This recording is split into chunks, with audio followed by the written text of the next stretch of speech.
I stare at the laptop screen, my heart pounding in my chest. The dating profile picture is unmistakably Ethan, my husband of 10 years. I click through the photos, each one a gut-wrenching confirmation of his betrayal. But it's the final image that shatters my world. Ethan, locked in a passionate embrace with a woman I know all too well. My sister, Ivy. Tears blur my vision as I confront Ethan that evening. How could you do this to me, with my own sister? My voice trembles with a mixture of anger and despair. Ethan's face pales. Zara, I'm sorry. It just happened. We didn't mean to hurt you. Didn't mean to hurt me? I scoff. You've been sneaking around behind my back, sleeping with Ivy, and you didn't think it would hurt me? Please, can we just talk about this calmly? Ethan pleads, reaching for my hand. I yank my hand away, recoiling from his touch. There's nothing to talk about. I want you out of my house. Now. Ethan opens his mouth to protest, but thinks better of it. He grabs a few essentials and walks out the door, leaving me alone in the home we once shared. With nowhere else to turn, I drive to my mother Nora's house. She opens the door, her warm smile quickly fading as she takes in my tear-stained face. Zara, what's wrong? I collapse into her arms, sobbing uncontrollably. Ethan, he's been cheating on me, with Ivy. Nora stiffens, her embrace tightening around me. Oh, my sweet girl, I'm so sorry.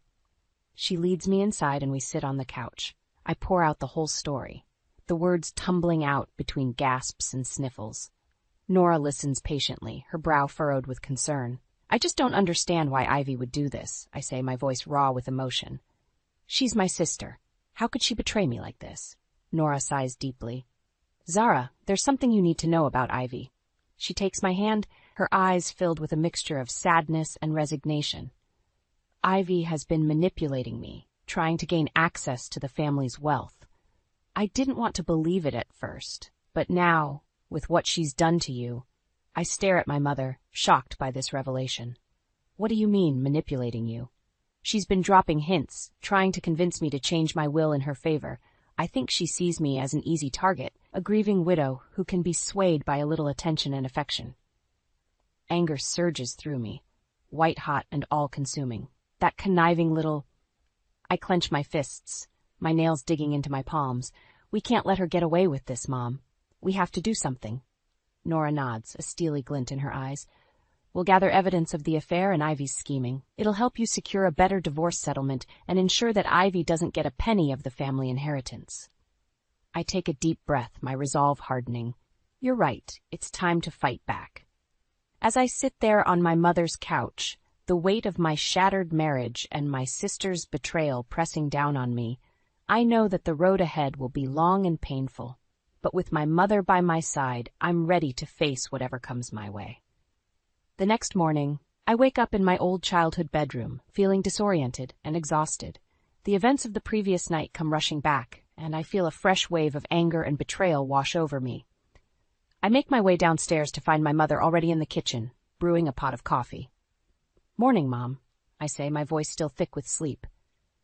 Nora turns to me, her eyes full of concern. How are you holding up, sweetheart?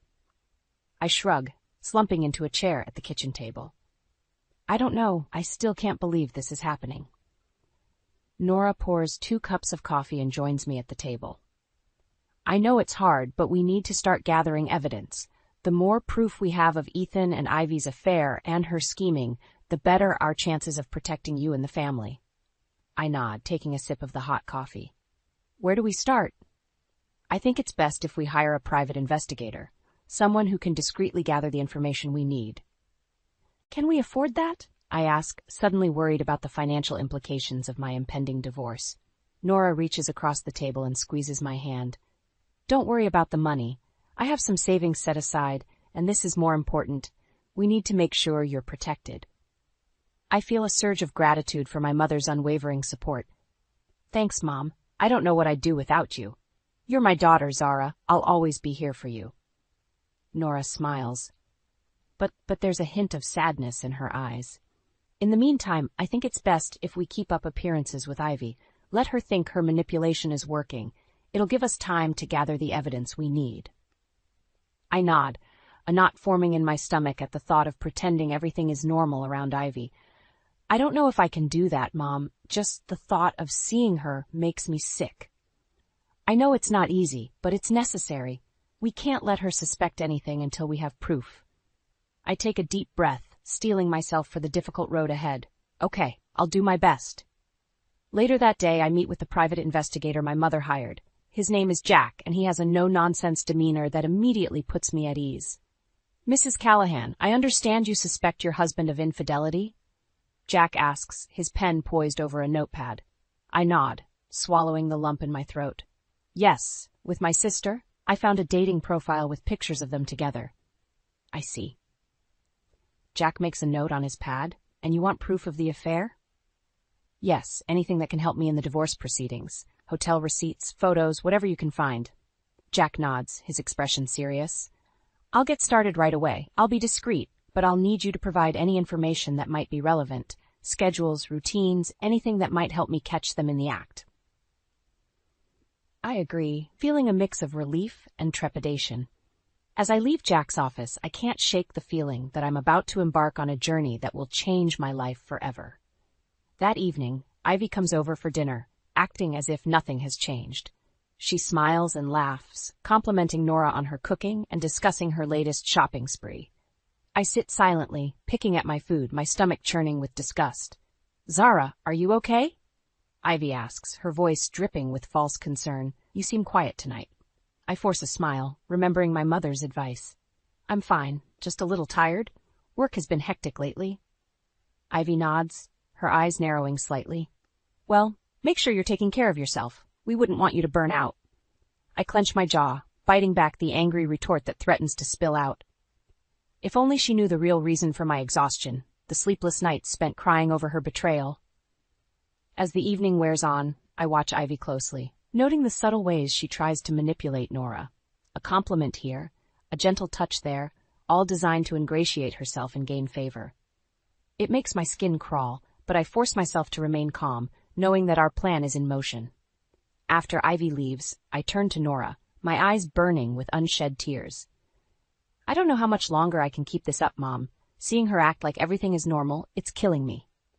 Nora pulls me into a tight hug, stroking my hair. I know, sweetheart, but we're going to get through this. We're going to make sure Ivy and Ethan pay for what they've done. I cling to my mother, drawing strength from her unwavering support. Together, we'll weather this storm and come out stronger on the other side. A week passes, and I find myself constantly checking my phone, waiting for updates from Jack, the private investigator. The anticipation is eating away at me, making it hard to focus on anything else. I'm at work, trying to concentrate on a marketing report, when my phone finally buzzes with a message from Jack. Meet me at my office. I have something to show you. My heart races as I make an excuse to leave work early. I arrive at Jack's office, my palms sweaty and my mouth dry. He greets me with a nod and gestures for me to sit down. I've been following your husband and sister for the past week, Jack says, opening a folder on his desk, and I've managed to gather some compelling evidence. He slides a stack of photos across the desk, and I feel my stomach lurch as I flip through them. There's Ethan and Ivy, holding hands as they enter a hotel. Another shot shows them kissing passionately in the hotel lobby. The final picture is the most damning. Ethan and Ivy, half naked, caught in a compromising position through the window of their hotel room. I feel bile rising in my throat, and I have to look away. This is more than enough, I manage to choke out. Jack nods, handing me a USB drive. I've also compiled a list of dates and times they've met, along with copies of hotel receipts and other evidence. It's all on here. I take the drive with shaking hands, a sense of grim satisfaction washing over me. Thank you, Jack. This is exactly what I needed. Armed with the evidence, I confront Ethan and Ivy that evening. I ask Ethan to come over to discuss the divorce settlement, and I make sure Ivy is there too. They sit on the couch, exchanging nervous glances as I stand before them, my arms crossed. I know everything, I say, my voice cold and steady. I have proof of your affair. Ethan's face pales and Ivy's eyes widen in shock. Zara, we can explain, Ethan stammers. Explain what? I snap, tossing the photos onto the coffee table. How you've been sneaking around behind my back. How you've been betraying me with my own sister. Ivy reaches for the photos with trembling hands, her face ashen as she flips through them. Zara, please, it's not what it looks like. It's exactly what it looks like. I shout, my composure slipping. You two have been carrying on an affair, and you didn't even have the decency to be discreet about it. Ethan stands up, his hands held out in a placating gesture. Zara, let's just calm down and talk about this rationally. Rationally? I laugh, a harsh, bitter sound. There's nothing rational about what you've done. You've destroyed our marriage, our family, and for what? A cheap fling with my sister? Ivy starts to cry, her shoulders shaking. It wasn't a fling, Zara. We love each other. I feel like I've been slapped. Love? You call this love? You've been lying and scheming, manipulating our mother for her money. That's not love, Ivy. That's greed and selfishness. Ethan runs a hand through his hair, his expression desperate. What do you want, Zara? What can we do to make this right? I take a deep breath, steeling myself. I want a divorce, Ethan. A quick and quiet one. And I want a fair settlement. If you agree to my terms, I won't expose your affair to everyone we know. Ivy's head snaps up, her eyes red-rimmed.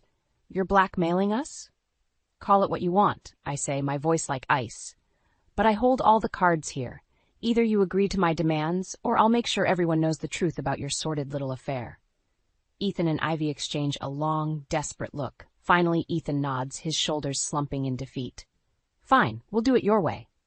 I feel a surge of triumph, mixed with a bitter sense of loss. I've won, but at what cost? My marriage, my relationship with my sister, all of it lies in ruins. As I walk away, leaving Ethan and Ivy to wallow in their shame, I can't help but wonder if the price of revenge is worth the pain it brings. In the days following the confrontation, Ethan and I begin the process of divorcing. It's a painful, drawn-out affair, with endless meetings with lawyers and heated arguments over the division of assets. Through it all, I cling to the evidence Jack provided, using it as leverage to ensure I get what I deserve. Ethan tries to play the victim, claiming that he never meant to hurt me and that his affair with Ivy was a mistake. But I see through his lies, and I refuse to let him manipulate me any longer. You made your choice, Ethan, I tell him coldly during one particularly tense negotiation. You chose Ivy over me, over our marriage. Now you have to live with the consequences. Ethan's face twists with anger and frustration. You're being unreasonable, Zara. We can work this out, find a compromise. I laugh, a harsh, bitter sound. Compromise? Like the way you compromised our vows? No, Ethan. I'm done compromising. I want what's rightfully mine, and I'm not going to stop until I get it. As the divorce proceedings drag on, I find myself leaning more and more on my mother for support. Nora is a rock, always there with a listening ear and a shoulder to cry on. She helps me navigate the legal complexities of the divorce, and she keeps up the pretense of being oblivious to Ivy's scheming. One evening, as we sit together in her living room, Nora takes my hand and looks at me with a serious expression. Zara, there's something I need to tell you. I feel a flicker of unease at her tone. What is it, Mom? Nora takes a deep breath, her eyes filling with tears. I went to see my lawyer today. I've decided to change my will. I blink, surprised. Change your will? Why? Because I can't stand the thought of Ivy getting her hands on the family money, Nora says, her voice trembling with emotion. Not after what she's done to you, to our family. I'm leaving everything to you, Zara. The house, the investments, all of it. I feel a rush of gratitude and love for my mother. Mom, I don't know what to say. Thank you. Nora squeezes my hand, a fierce determination in her eyes. I won't let Ivy destroy this family any more than she already has. We'll make sure she gets what she deserves. The divorce is finalized a few weeks later, and I walk away with a substantial settlement. Ethan and Ivy are furious, but they have no choice but to accept the terms. I feel a sense of grim satisfaction, knowing that I've won, that I've protected myself and my future. But even as I celebrate my victory, I can't shake the feeling of unease that grows with each passing day. Ivy becomes more and more erratic, her behavior growing increasingly volatile. She shows up at my office, screaming and crying, demanding that I give her what she's owed. You can't do this to me, Zara, she shrieks, her face contorted with rage. I'm your sister. I deserve a share of the money, of the inheritance. I stand my ground, my voice calm and cold. You deserve nothing, Ivy. You made your bed. Now lie in it. Ivy's eyes flash with a dangerous light, and for a moment, I'm afraid she might actually attack me. But then she turns on her heel and storms out, slamming the door behind her. I sink into my chair, my heart racing. I know that this isn't over, that Ivy won't stop until she gets what she wants. But I also know that I have the truth on my side, and I won't rest until justice is served. As I sit there, staring at the closed door, I can't help but wonder how things got so twisted, so broken. How did my own sister become my worst enemy? And how far will she go to get what she wants? Only time will tell, but one thing is certain, I won't back down, no matter what it takes. The dust settles after the divorce, but the tension between Ivy and me remains thick and suffocating. She continues to harass me, leaving angry voicemails and sending threatening texts, demanding a share of the inheritance she believes is rightfully hers. I do my best to ignore her, focusing on rebuilding my life and moving forward. But Ivy is relentless, and I know it's only a matter of time before she tries something drastic. One evening, as I'm leaving work, I find Ivy waiting for me in the parking lot. She's leaning against my car, her arms crossed and a smirk on her face. "Hello, dear sister," she says, her voice dripping with false sweetness. "I think it's time we had a little chat." I feel a flicker of fear, but I refuse to let it show. "I have nothing to say to you, Ivy. Leave me alone." Ivy pushes off the car and steps closer, her eyes narrowing. "Oh, but I have plenty to say to you, starting with how you've ruined my life." I scoff, shaking my head. "I ruined your life? You're the one who slept with my husband, who tried to manipulate our mother for her money. You brought this on yourself, Ivy." Ivy's face twists with rage and she jabs a finger at me. "You had everything, Zara. The perfect marriage, the successful career, the inheritance, and you couldn't stand the thought of sharing any of it with me. Because you didn't deserve it," I shout, my composure slipping. "You're a liar and a cheat, Ivy. You don't deserve a cent of our mother's money." Ivy laughs, a harsh, bitter sound. "And you do? You think you're so much better than me, don't you? Well, guess what, sister dear? I'm not going down without a fight."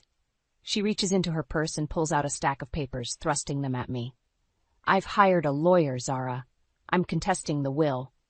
I'll drag this out in court for as long as it takes until I get what's mine." I feel a surge of anger and disbelief. "You can't be serious. You have no grounds to contest the will, Ivy. Mom made her decision, and it's final." Ivy's smile is cold and calculating. "We'll see about that. I have my ways, Zara, and I won't stop until I've destroyed you, just like you destroyed me." With that, she turns and walks away, leaving me standing there in the parking lot, my heart racing and my mind reeling. I call Nora as soon as I get home, my hands shaking as I dial her number. She answers on the first ring, her voice filled with concern. "Zara? What's wrong?" I take a deep breath, trying to steady myself. "It's Ivy? She cornered me in the parking lot at work. She's hired a lawyer, Mom. She's going to contest the will." There's a long pause on the other end of the line. When Nora speaks again, her voice is filled with a quiet fury. "She won't get away with this, Zara. We'll fight her every step of the way. I'll call my lawyer first thing in the morning." I feel a rush of gratitude for my mother's unwavering support. "Thank you, Mom. I don't know what I'd do without you." "We're in this together, sweetheart. Always." As I hang up the phone, I feel a sense of determination settle over me. Ivy may think she has the upper hand, but she's underestimated the strength of the bond between my mother and me. We'll fight her in court, we'll expose her lies and her greed, and we'll make sure she never sees a penny of our family's money. It won't be easy, but I know that with Nora by my side, I can face anything, even the betrayal of my own sister. The divorce is finalized, and I walk away with a significant portion of the assets Ethan and I once shared. It's a bittersweet victory, tinged with the pain of betrayal and the loss of a once-happy marriage. Ivy is furious when she learns of the settlement, her face turning an ugly shade of red as she confronts me at Nora's house. "You think you've won, don't you?" she sneers, her eyes filled with a malicious gleam. "You think you can just take everything and leave me with nothing?" I meet her gaze evenly, refusing to be cowed by her anger. "I'm taking what's rightfully mine, Ivy. What I've earned. You, on the other hand, deserve nothing." Ivy laughs, a harsh, grating sound. "Oh, but that's where you're wrong, dear sister. I deserve everything, and I'm going to get it one way or another." She turns to Nora, her expression shifting to one of false sweetness. Speaking of which, Mother, I think it's time we had a talk about your will. Nora stiffens, her eyes narrowing. My will is none of your concern, Ivy. But it is, Ivy insists, her voice taking on a wheedling tone. I'm your daughter, too. I deserve a fair share of the family inheritance. I can't help but scoff at her audacity. Fair share? You've done nothing but lie and scheme and manipulate. You don't deserve a cent of Mom's money. Ivy's face twists with rage, and she takes a step towards me, her fists clenched. You've always been the favorite, haven't you, Zara? The perfect daughter, the one who could do no wrong. Well, guess what? I'm done living in your shadow. Nora steps between us, her voice firm and unyielding. Enough, Ivy. I won't have you speaking to your sister that way. And as for my will, I've already made my decision. Ivy's eyes widen, a flicker of fear passing over her face. What decision? Nora takes a deep breath, her gaze steady. I've changed my will, Ivy. I'm leaving everything to Zara, the house, the investments, all of it. Ivy staggers back as if she's been slapped, her mouth falling open in shock. You can't do that. You can't just cut me out like that. I can, and I have, Nora says, her voice filled with a quiet determination. I've seen your true colors, Ivy, the lies, the manipulation, the cruelty. I won't reward that behavior with my money. Ivy's shock turns to fury, and she lashes out, her voice rising to a shrill scream. You'll regret this, both of you. I'll contest the will. I'll drag this out in court for years if I have to. I won't rest until I get what's mine. Nora shakes her head, a sad smile on her face. You can try, Ivy, but you won't win. I've made sure of that. With a final, inarticulate shriek of rage, Ivy storms out of the house, slamming the door behind her. I turn to Nora, my heart filled with a mixture of gratitude and sorrow. Mom, I don't know what to say. Thank you. Nora pulls me into a tight hug, her voice thick with emotion. I'm so proud of you, Zara. You've been through so much, and you've handled it with such grace and strength. I cling to her, tears stinging my eyes. I couldn't have done it without you, Mom. You've been my rock through all of this. As we stand there, holding each other in the quiet of the living room, I feel a sense of peace wash over me. I know that the road ahead won't be easy, that Ivy will stop at nothing to get what she wants. But I also know that I have the truth on my side, and the unwavering love and support of my mother. Together, we'll weather whatever storms come our way, and we'll emerge stronger for it. Ivy may think she's won, but she has no idea what she's up against.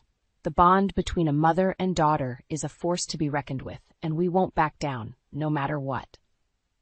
Weeks pass, and the tension between Ivy and our family reaches a boiling point. She continues to harass Nora, demanding a meeting to discuss the will. Finally, Nora relents, agreeing to sit down with Ivy one last time. I insist on being there, unwilling to leave my mother alone with Ivy's manipulations. We gather in Nora's living room, the air thick with animosity. Ivy wastes no time in launching into her tirade. I know what you've done, Mother. Cutting me out of the will, leaving everything to Zara. It's not right. Nora sits calmly, her hands folded in her lap. I've done what I believe is right, Ivy. Zara has been there for me, supporting me through the loss of your father, through everything. You, on the other hand, have been nothing but a source of pain and heartache. Ivy's face twists with rage, and she leans forward, her voice low and threatening. You'll regret this, Mother. I'll make sure of it. I can't hold back any longer, my anger boiling over. Enough, Ivy. You've done nothing but lie and scheme and manipulate. You don't deserve a cent of Mom's money, and you know it. Ivy turns to me, her eyes flashing with malice. You think you're so perfect, don't you, Zara? The golden child, the one who can do no wrong. Well, guess what? I'm done living in your shadow. I'll destroy you, just like you destroyed my chance at happiness with Ethan. Nora stands abruptly, her voice shaking with fury. Get out, Ivy. Get out of my house and don't come back. I won't stand for your threats and your cruelty any longer. Ivy stands as well, her face contorted with rage. This isn't over. I'll see you in court, Mother. I'll drag this out for as long as it takes, until I get what's rightfully mine. With that, she storms out, slamming the door behind her. Nora sinks back into her chair, her face pale and drawn. I rush to her side, taking her hand in mine. Mom, are you okay? She nods, taking a deep breath. I'll be fine, Zara, but there's something I need to show you. She reaches into a drawer and pulls out a thick folder, handing it to me with trembling hands. I open it, my eyes widening as I take in the contents. It's filled with documents, bank statements, and emails, all pointing to Ivy's long history of manipulation and deceit. "I've been gathering this for months," Nora says quietly. "Ever since I first suspected Ivy was trying to manipulate me, I wanted to be sure before I made any decisions about the will." I flip through the pages, my heart sinking with each new revelation. Ivy's lies and schemes are laid bare, a damning indictment of her character. "Mom, this is incredible. With this evidence, Ivy won't have a leg to stand on in court." Nora nods, a sad smile on her face. "I know, but it breaks my heart to think that it's come to this. My own daughter so consumed by greed and selfishness." I pull her into a hug, my own eyes filling with tears. "You did the right thing, Mom. Ivy made her choices, and now she has to face the consequences." We sit there for a long time, holding each other as the weight of the situation sinks in. I know that the road ahead won't be easy, that Ivy will stop at nothing to get what she wants. But I also know that we have the truth on our side, and the unbreakable bond of a mother and daughter's love. Together, we'll face whatever comes our way, and we'll emerge stronger for it. Ivy may think she can tear our family apart, but she underestimates the power of our love and our determination. We won't back down no matter what, and in the end, the truth will prevail and justice will be served. The morning of the court hearing arrives, and I feel a sense of dread settle in the pit of my stomach. I know that today will be the final showdown between Ivy and our family, the culmination of months of tension and animosity. As I dress in a somber black suit, I can't help but think of Nora and the toll this whole ordeal has taken on her. She's been so strong, so resolute in the face of Ivy's cruelty, but I know it's been a heavy burden to bear. I arrive at the courthouse to find Nora already there, looking pale and drawn. She manages a weak smile as I approach, reaching out to take my hand. "How are you holding up, Mom?" I ask gently. She takes a deep breath, squaring her shoulders. "I'm ready to face this, Zara. I won't let Ivy's lies and manipulation win out over the truth." We take our seats in the courtroom, watching as Ivy and her lawyer enter. Ivy looks smug, confident, as if she's already won. The judge calls the hearing to order, and Ivy's lawyer begins his arguments, painting a picture of a loving daughter cruelly cut out of her rightful inheritance. But then it's our turn, and our lawyer presents the evidence Nora has gathered. The bank statements, the emails, the recordings of Ivy's threats and lies. With each new piece of evidence, Ivy's facade crumbles, her true nature laid bare for all to see. The judge listens intently, his brow furrowed as he takes in the damning testimony. Finally, he renders his verdict. In light of the overwhelming evidence presented today, I have no choice but to uphold the validity of Nora Callahan's will. The estate shall be distributed in accordance with her wishes, with the entirety of her assets going to her daughter, Zara Callahan. Ivy leaps to her feet, her face contorted with rage. "This is outrageous. You can't do this to me." The judge bangs his gavel, his voice stern. "Miss Callahan, you will control yourself in my courtroom. The decision is final." Ivy whirls to face Nora and me, her eyes blazing with hatred. "You think you've won, don't you? You think you can just cast me aside like garbage? Well, you're wrong. I'll make you pay for this, both of you." Nora stands, her voice calm but firm. "Enough, Ivy. It's over. You've lost, and you have no one to blame but yourself." Ivy opens her mouth to retort, but the bailiff steps forward, escorting her out of the courtroom. As the doors swing shut behind her, I feel a sense of relief wash over me. It's over. We've won. Nora turns to me, tears in her eyes. "Thank you, Zara, for standing by me through all of this. I couldn't have done it without you." I pull her into a tight hug, my own eyes filling with tears. "We did it together, Mom, you and me against the world." As we leave the courthouse, I can't help but feel a sense of sadness mingled with the relief. Sadness for the family that's been torn apart, for the sister I've lost. But I also feel a sense of hope. Hope for a future free from Ivy's toxicity. Hope for a chance to rebuild and heal. In the end, the truth prevailed, and justice was served. And though the road ahead may be difficult, I know that Nora and I will face it together, united in our love and our strength. Ivy may have thought she could destroy us, but she underestimated the power of a mother's love and the unbreakable bond between sisters. We've emerged from this ordeal stronger, wiser, and more determined than ever, and whatever the future holds, we'll face it head on, secure in the knowledge that we have each other now and always.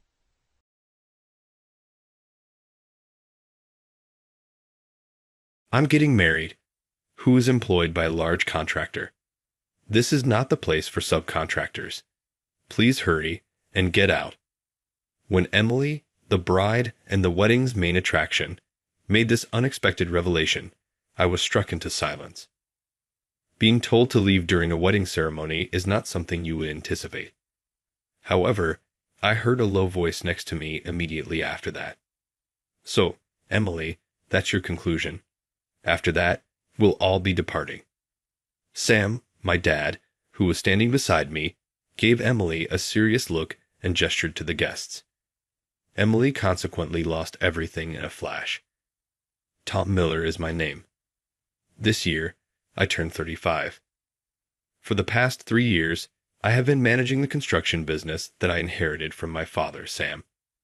Every day, I put in a lot of effort to make our business well-liked by the community while learning managerial skills and client relations from my father, the former president.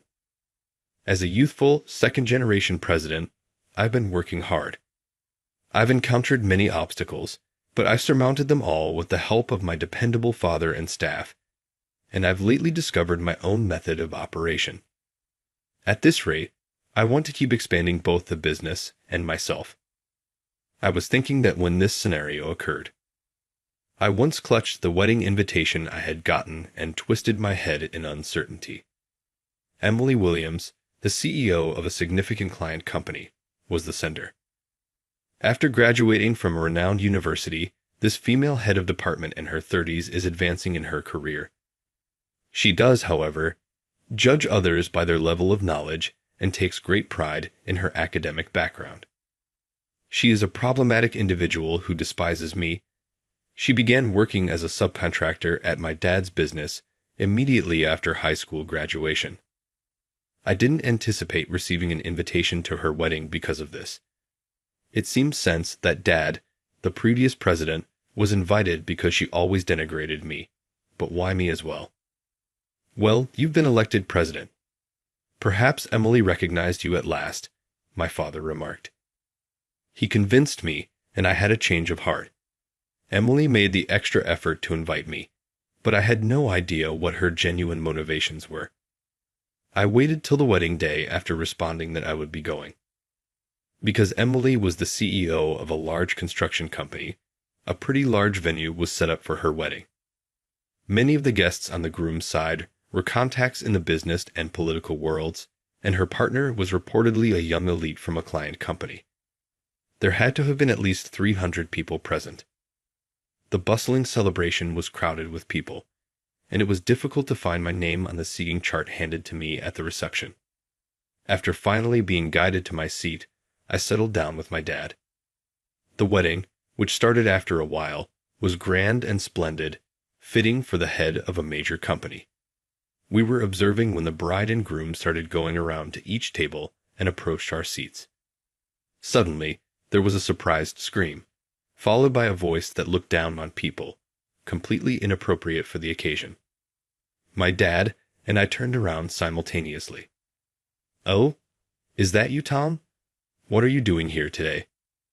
The person who spoke to me was the bride of the day, Emily.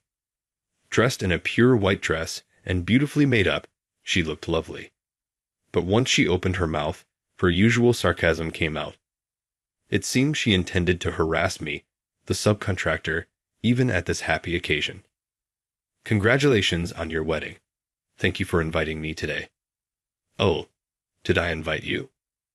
Her feigned ignorance made me inwardly annoyed, but Emily seemed genuinely surprised by my presence and had a blank look on her face. "Yes. I notified my attendants and received the invitation." "Oh, I see. I'm sorry. It must have been a mistake that you received one." Emily, mocking me as I showed her the invitation, snorted derisively. Then, folding her arms arrogantly, she declared, "It was a mistake to invite you, Tom. Could you please leave?" "Leave? What do you mean by that?" Not understanding what she was trying to say, I frowned in confusion. Then Emily, with an unpleasant smile on her lips, started laughing so hard her wedding dress shook. It's my wedding. Who works for a major contractor? Subcontractors don't belong here.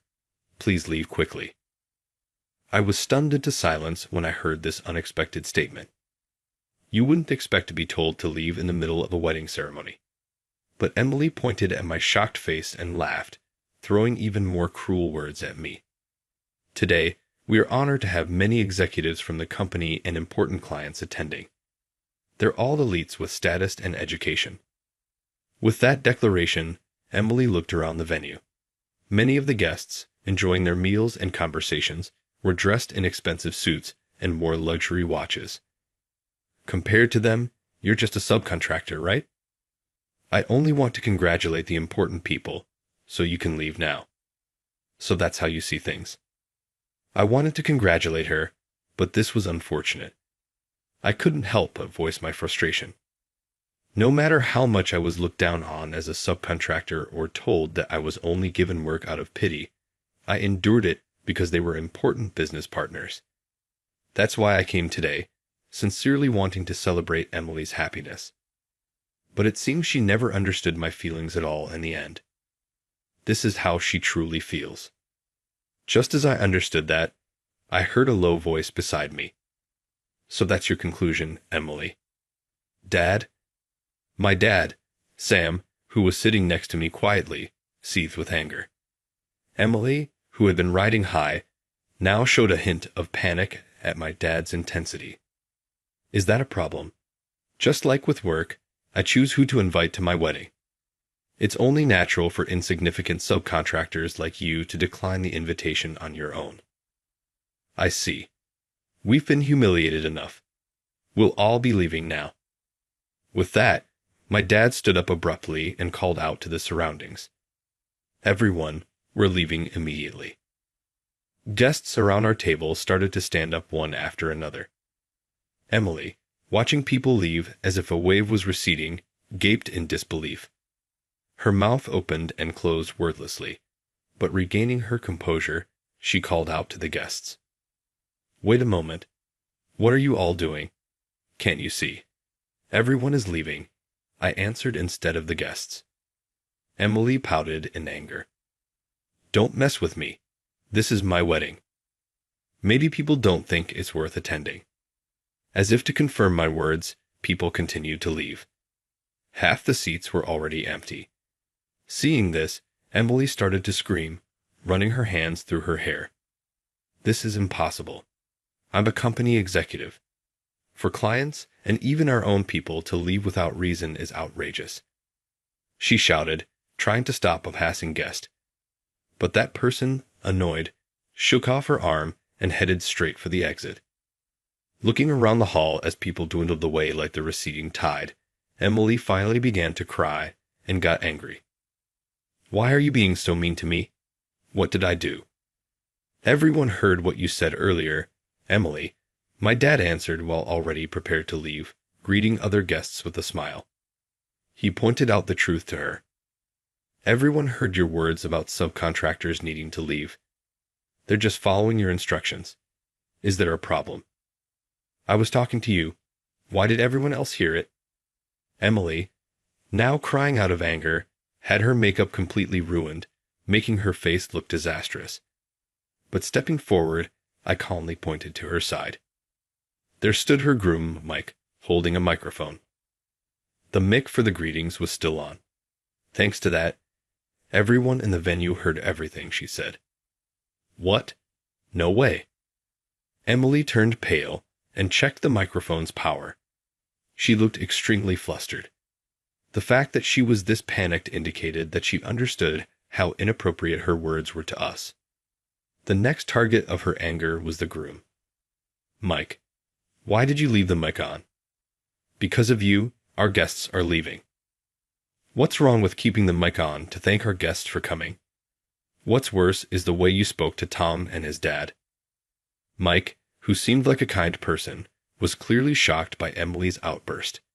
With a sad expression, he raised his voice, trying to reason with her. Do you even know how much respect Sam, the former president, commands? Huh, He's just the president of a subcontractor company, right? How ungrateful of him to act like this towards someone who gives him work. Emily, looking around the now mostly empty hall, glared at my dad with resentment. But my dad met her gaze head-on and laughed heartily. Well, you're only interested in paperwork. I dealt with your junior colleagues when I was active, so you probably don't know anything. What does that mean? Emily finally felt something was wrong with my dad's confident attitude. As she looked around nervously, her eyes darting about, Mike calmly explained, "Show some respect. This man has led the local construction industry for 40 years. Him, this ordinary old man. You must be joking." Emily refused to believe it, pointing at my dad and laughing loudly. But everyone around her watched her behavior without even a hint of a smile. Noticing the strange atmosphere, her laughter faded. "Stop joking. Even if he's influential locally, he's still just a subcontractor, right? To us, subcontractors are insignificant. Do you even know what you're talking about? Even I, who doesn't deal directly with his company, know the name Sam Miller." Seeing Mike finally start to get angry, a vein throbbing on his forehead, Emily began to realize she was at a disadvantage. She looked back and forth between my dad and me, forcing a strange smile. What? No, this can't be true. Even if he's the president, we're the ones giving him work. Clearly, Emily didn't understand the situation in front of her. As I sighed involuntarily, Mike raised his voice. "Sam is very well known locally. He plays a key role in the construction industry by supplying the workforce. Without him, we wouldn't have the manpower to build even a single house." "No way." Emily tried to laugh it off, but she quickly froze in shock. Everyone in the room was glaring at her with serious expressions. Realizing this, she began to look around nervously, her eyes darting about. Mike, watching her calmly, continued speaking. "Do you think I'm lying? Why would I, the groom, lie to you about this? But Tom's company is a subcontractor of ours. I'm the one in charge, so I have the higher status, right?" Despite her panic, Emily turned a defiant gaze towards my dad and me, trying to stand her ground. Her inability to grasp her position was no longer angering. It was simply pitiable. As I watched silently, my dad spoke slowly. "You don't have to believe me. I just do my job. That being said, we've had a good relationship with your company for decades, but times have certainly changed. That calm demeanor. Is he really that important? More important than me, a department head at a major national construction company?" Emily, sweating, looked to Mike for reassurance. When he nodded quietly, she finally broke into a cold sweat.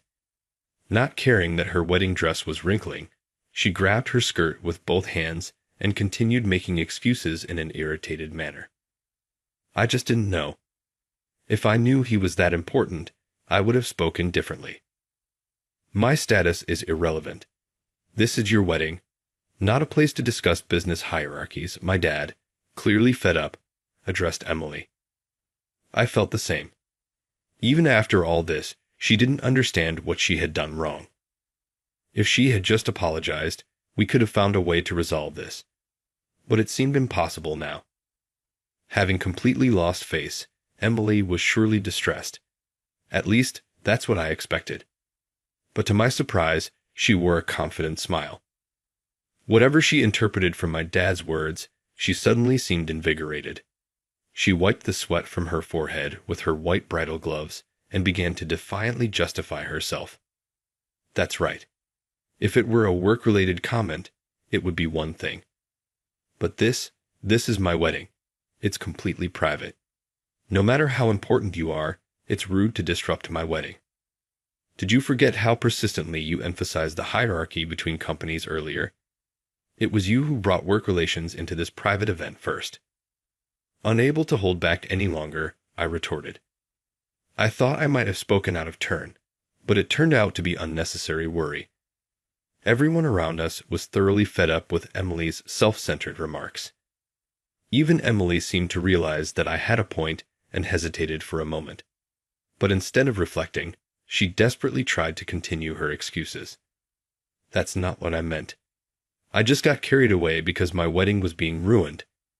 You understand, right? It's truly unfortunate that your wedding turned out like this. We were formally invited and came here to sincerely celebrate your marriage. Yet you told us to leave. Emily blushed again and retorted, I thought it would be better for you to leave because you're subcontractors. I said it for your own good. We are competent people holding executive positions at major companies. People like us and subcontractors can't even have a proper conversation. To my surprise, Emily claimed she was considering our feelings by telling us to leave. She declared this proudly and looked around the venue for agreement. By then, only our relatives remained, and even they were all frowning. What? No one understands what I'm saying. I have reasons. There's a difference between elite people and subcontractors. We worked hard every day since we were kids to achieve our current positions. How can you not understand that? I appreciate that you've worked hard, but everyone, in their own way, puts in effort throughout their lives. Emily frowned, clearly puzzled by my words. She couldn't accept the simple truth that everyone works hard. Her attitude implied that only elites weren't lazy, which made me sigh quietly. It was evident that Emily valued people only based on their status and education. Just as you, Emily, have valued education and worked hard, my dad, though uneducated, has worked diligently to bring joy to the locals through his business. As a result, our company has been loved by the community, involved in numerous projects, bringing smiles and gratitude from our customers. That's not effort at all. Our company gives you the work. Your company thrives not because of your management efforts, but thanks to us. Emily, as if her pride was wounded, raised her eyebrows. But then Mike began to admonish her with a stern expression. You really don't get it, do you? Yes, your company assigns the work. But without subcontractors to carry it out, houses and buildings couldn't be built. What? It seemed like she had never considered this before. Emily looked dumbfounded as she glanced between Mike and us. And if your perspective were correct, why did my colleagues and your company's colleagues leave the venue? If the main contractor is truly that superior, wouldn't they still be sitting here proudly? That's... Emily's eyes darted around nervously, and she finally shook her head in resignation. My dad spoke next. You seem to think that those with higher education are superior and those without are inferior. But what have you been looking at while working, huh? Emily could only mutter in response to his heavy words as she stood speechless. My dad continued with a stern look. Isn't what matters the substance of a person? What they actually do is important. That's why your company's people and our other clients agreed with me and left the venue. What do you mean? Emily truly didn't seem to understand the reason. Seeing her completely frozen, my dad continued to speak. Many presidents of companies dealing with your firm, including myself, have risen based on our capabilities rather than our educational background. When you insulted my son and me, you were also insulting all these other business partners. No way. I didn't know. Emily, who had been furious moments ago, was now pale and trembling. It seemed she was deeply shocked by her exchange with my dad. Learning who my dad was and realizing she had insulted many business partners had hit her hard. I really didn't know, Tom. Sam, you should have told me. If you still don't understand after all this, there's nothing more to say. This conversation is over. With that, my dad sighed and left the venue. As I tried to follow, Emily grabbed my arm, forcing me to stop. What's going on? If you want me to apologize, I will. So please, ask your dad to bring the other guests back. I agree with my dad. Even now, with everyone gone, you still can't admit you were wrong, can you? Emily initially judged others based on their education and status. Then, when she realized my dad was someone important, she tried to suck up to him. When that didn't work, she shifted the blame to us. Emily was like a big child throwing a tantrum. I'm sure you no longer want to do business with subcontractors you've looked down on so much. We'll be canceling the $500,000 contract we were about to finalize with your company. A $500,000 contract. I didn't know it was such a big deal. Both Mike and I were disappointed. The person in charge should have been her junior colleague. However, it seems she didn't even properly review the reports from them. Despite her personality, I had respected her work, so it was a disappointing realization. I thought we had a good relationship with your company for many years, so this is regrettable. We'll be leaving now. Wait, if things stay like this, my reputation will be ruined. I absolutely don't want to lose my position as a department head over this. Emily started stamping her feet, trying to stop me. Her attitude of only thinking about herself finally made me lose my patience. Could you put an end to this? I refuse to be dragged into your personal issues any further. Oh no, wait. Please, wait. Mike intervened, stopping Emily from clinging to me. Stop embarrassing yourself. You're ruining our wedding. Let go. If this continues, my career will be over. Even at the end, all Emily could think about was her career and job. I decided to tell her my true feelings. The previous department had never looked down on any work and treated subcontractors as equals. That's why we had a good relationship with your company. But it's regrettable that it has come to this. With that, I followed my dad to the exit. Behind me, I could hear Emily and Mike arguing. After leaving with my dad, I heard rumors about what happened next. With nearly 300 guests gone, Emily continued her tirade. I don't care if he's a local big shot. A subcontractor is a subcontractor. Who does he think keeps his company running? Having her values of education and status completely dismissed, Emily couldn't back down.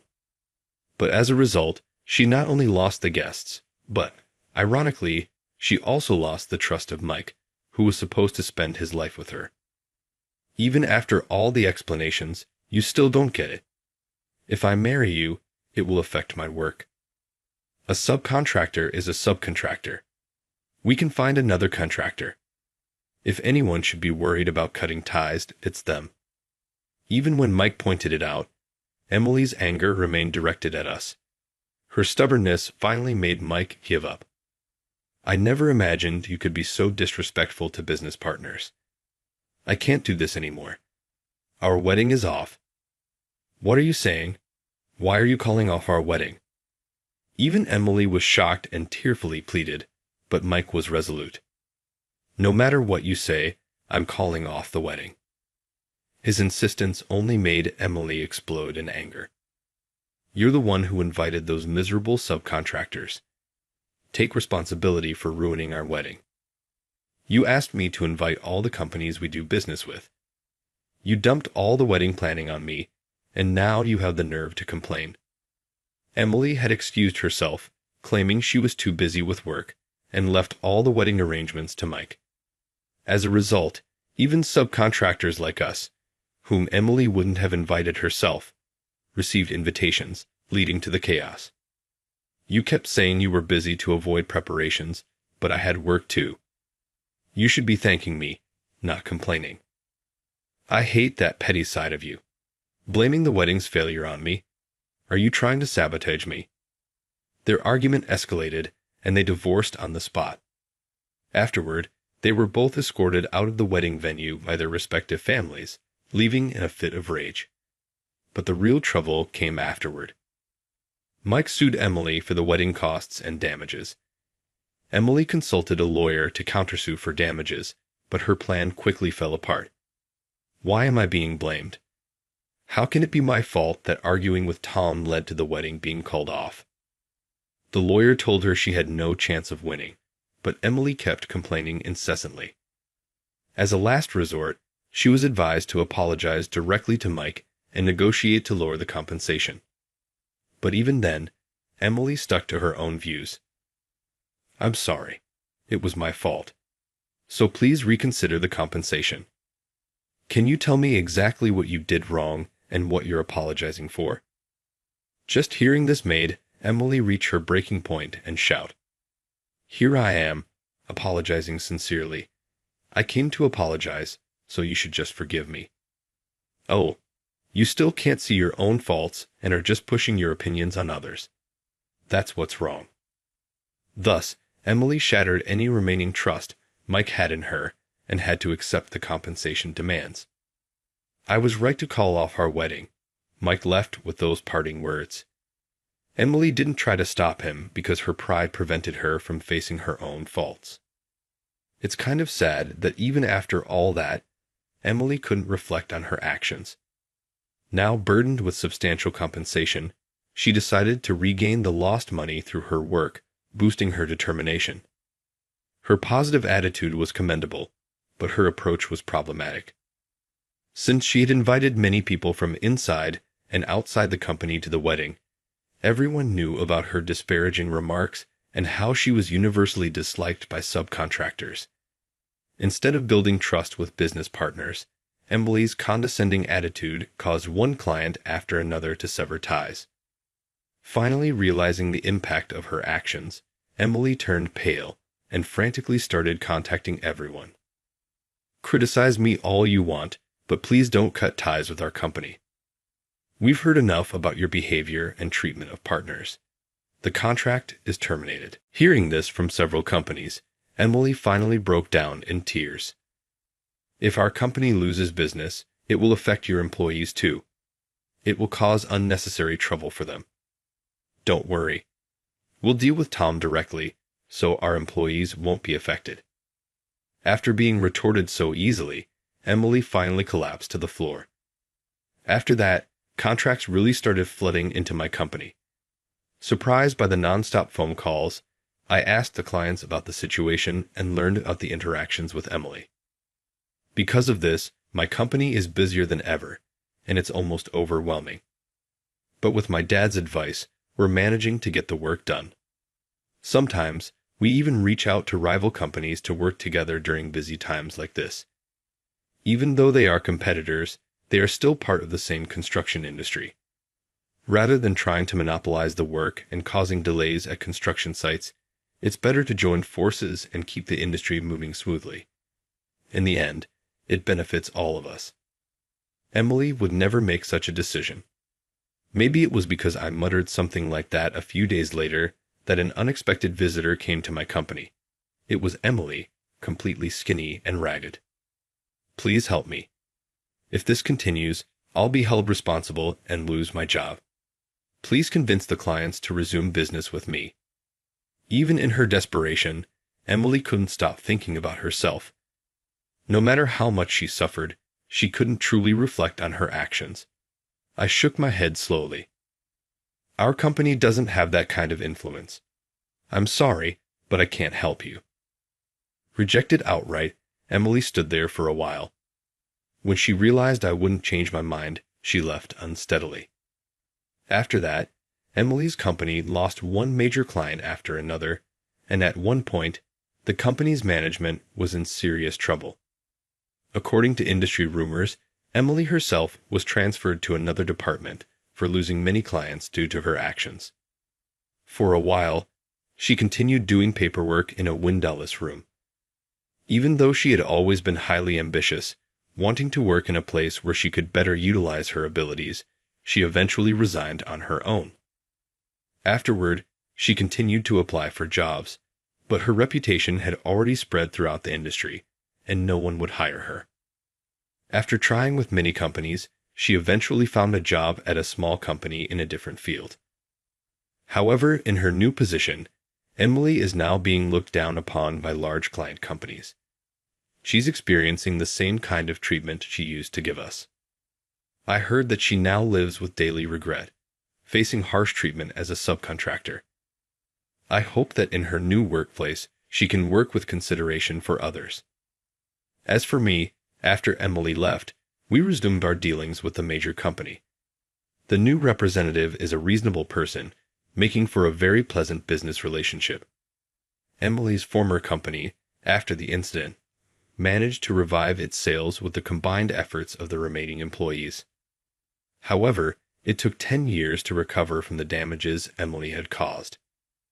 Losing trust is quick, but rebuilding it is a monumental task. Thanks to this commotion, my company's performance also saw significant growth. Undoubtedly, my dad was a major factor in this success. He came out of retirement and returned to active duty during the incident. With a new branch, he leads the local employees as the chairman and branch manager, a lively title indeed. I won't lose to the youngsters yet. My dad's smile as he said this was the brightest I've ever seen. And the one who makes a great partner for my dad in business negotiations is Mike. After the breakup with Emily, he requested a transfer and is now thriving in a new place. Coincidentally, his new workplace is in the same area as my dad. They respect each other and have built a good relationship. As the company president, I have also hired new employees at the headquarters. This will expand our business even further. To make our new employees happy, I will continue to work hard as the president today.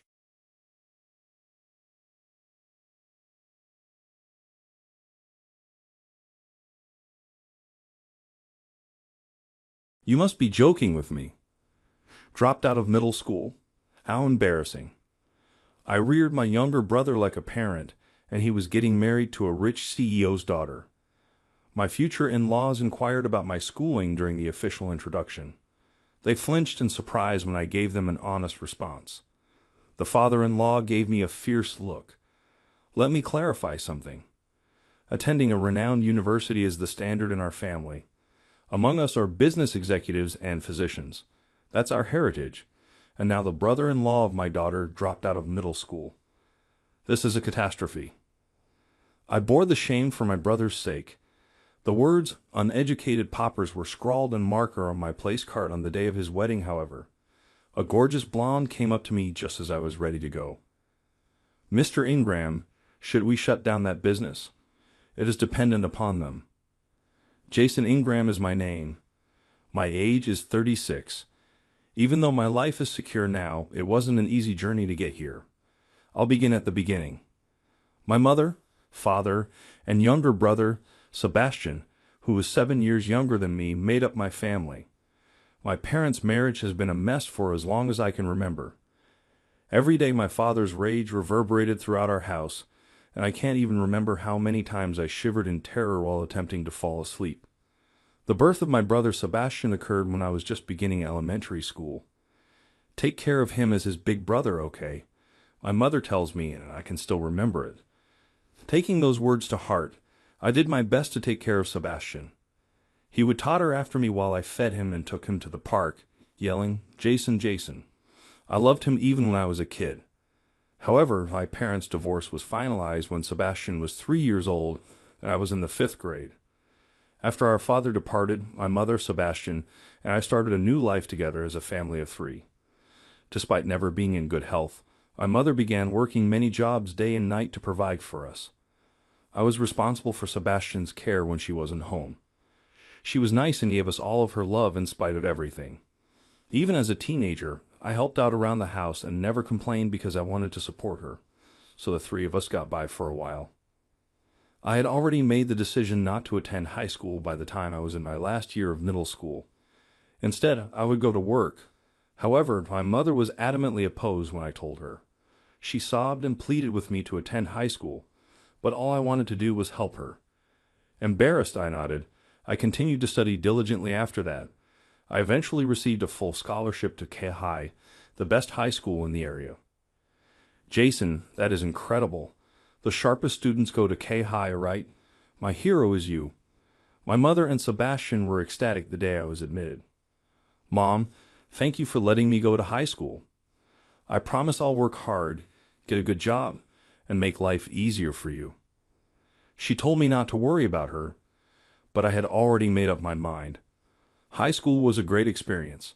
I consistently ranked at the top of my class, made friends, and was fortunate to have supportive teachers. I became especially close to a friend named Daniel. We were practically best friends. I wish those happy days could last forever, but one day, Everything came crashing down. My mother collapsed at work. By the time I arrived at the hospital, it was too late. Years of overwork had taken their toll, and she passed away suddenly from an illness. A nurse told me, until the very end, she kept calling your names. Jason, Sebastian. I broke down in tears. Sebastian clung to her lifeless body, wailing in agony. With no other relatives, we held a small, simple funeral. Afterward, a government official came and asked what we planned to do. Since we had no family to take us in, we could go to a state facility if we wished. But I couldn't bring myself to leave the apartment, filled with memories of our mother. I remembered what she once told me when Sebastian was born. Take care of him. I steeled my resolve and answered firmly, I'll drop out of high school and work. I'll raise Sebastian myself. Sebastian, who was in 5th grade at the time, was visibly shaken. Jason, you can't. You love school, don't you? You're the top student. You shouldn't do this. Sebastian, don't worry. From now on, I'll make sure you're happy. And just like that, I made the decision to quit high school. My teachers and friends were shocked and tried to stop me, but I was determined. I ignored their pleas and submitted my notice of withdrawal. Daniel, my best friend, insisted on helping me find a job. His family owned a construction company, and he promised to ask his father to hire me. With no job prospects, I bowed my head and asked him to make it happen. And so I joined S Construction, a company specializing in residential and commercial buildings. With only a middle school education, Daniel's father, Mr. Keller, knew my circumstances and sympathized with me. If you ever need help, don't hesitate to ask, he told me. I started at the bottom, assisting carpenters, carrying materials, and doing whatever tasks needed to be done. Every day, I worked up a sweat earning a living while also taking care of Sebastian. Luckily, Sebastian was a bright and independent kid. He never gave me any trouble. Maybe he was doing his best not to burden me. He even helped with cooking, and every night we ate dinner together. One of my greatest joys was listening to him talk about his day at school. But when he entered middle school, I noticed something. Sebastian, you never talk about club activities. Aren't they mandatory in middle school? You used to love soccer in elementary school. Aren't you joining the soccer team? Sebastian looked down uncomfortably. Well, joining a club costs money for gear and stuff. And if I stay late for practice, I won't be able to help around the house. So I told my teacher I'd skip club activities.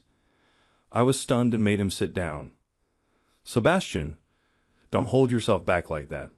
You should play soccer, but Jason, don't worry about the money. I'll handle the housework. I don't want you to miss out on being a kid. You should do what you want to do. Tears welled up in Sebastian's eyes. That's not fair. Why do I get to do what I want when you had to give up everything for me? What are you talking about? I enjoy my job. I'm doing just fine, so go for it. Sebastian, play soccer. After a long pause, he finally nodded. I regretted making him feel like he had to worry about me. From then on, I dedicated myself even more to both my work and my responsibilities at home. Sebastian thrived in the soccer club, and watching his matches on weekends became one of my greatest joys. Not only that, but he excelled in academics as well. He was the perfect student. I was incredibly proud of him.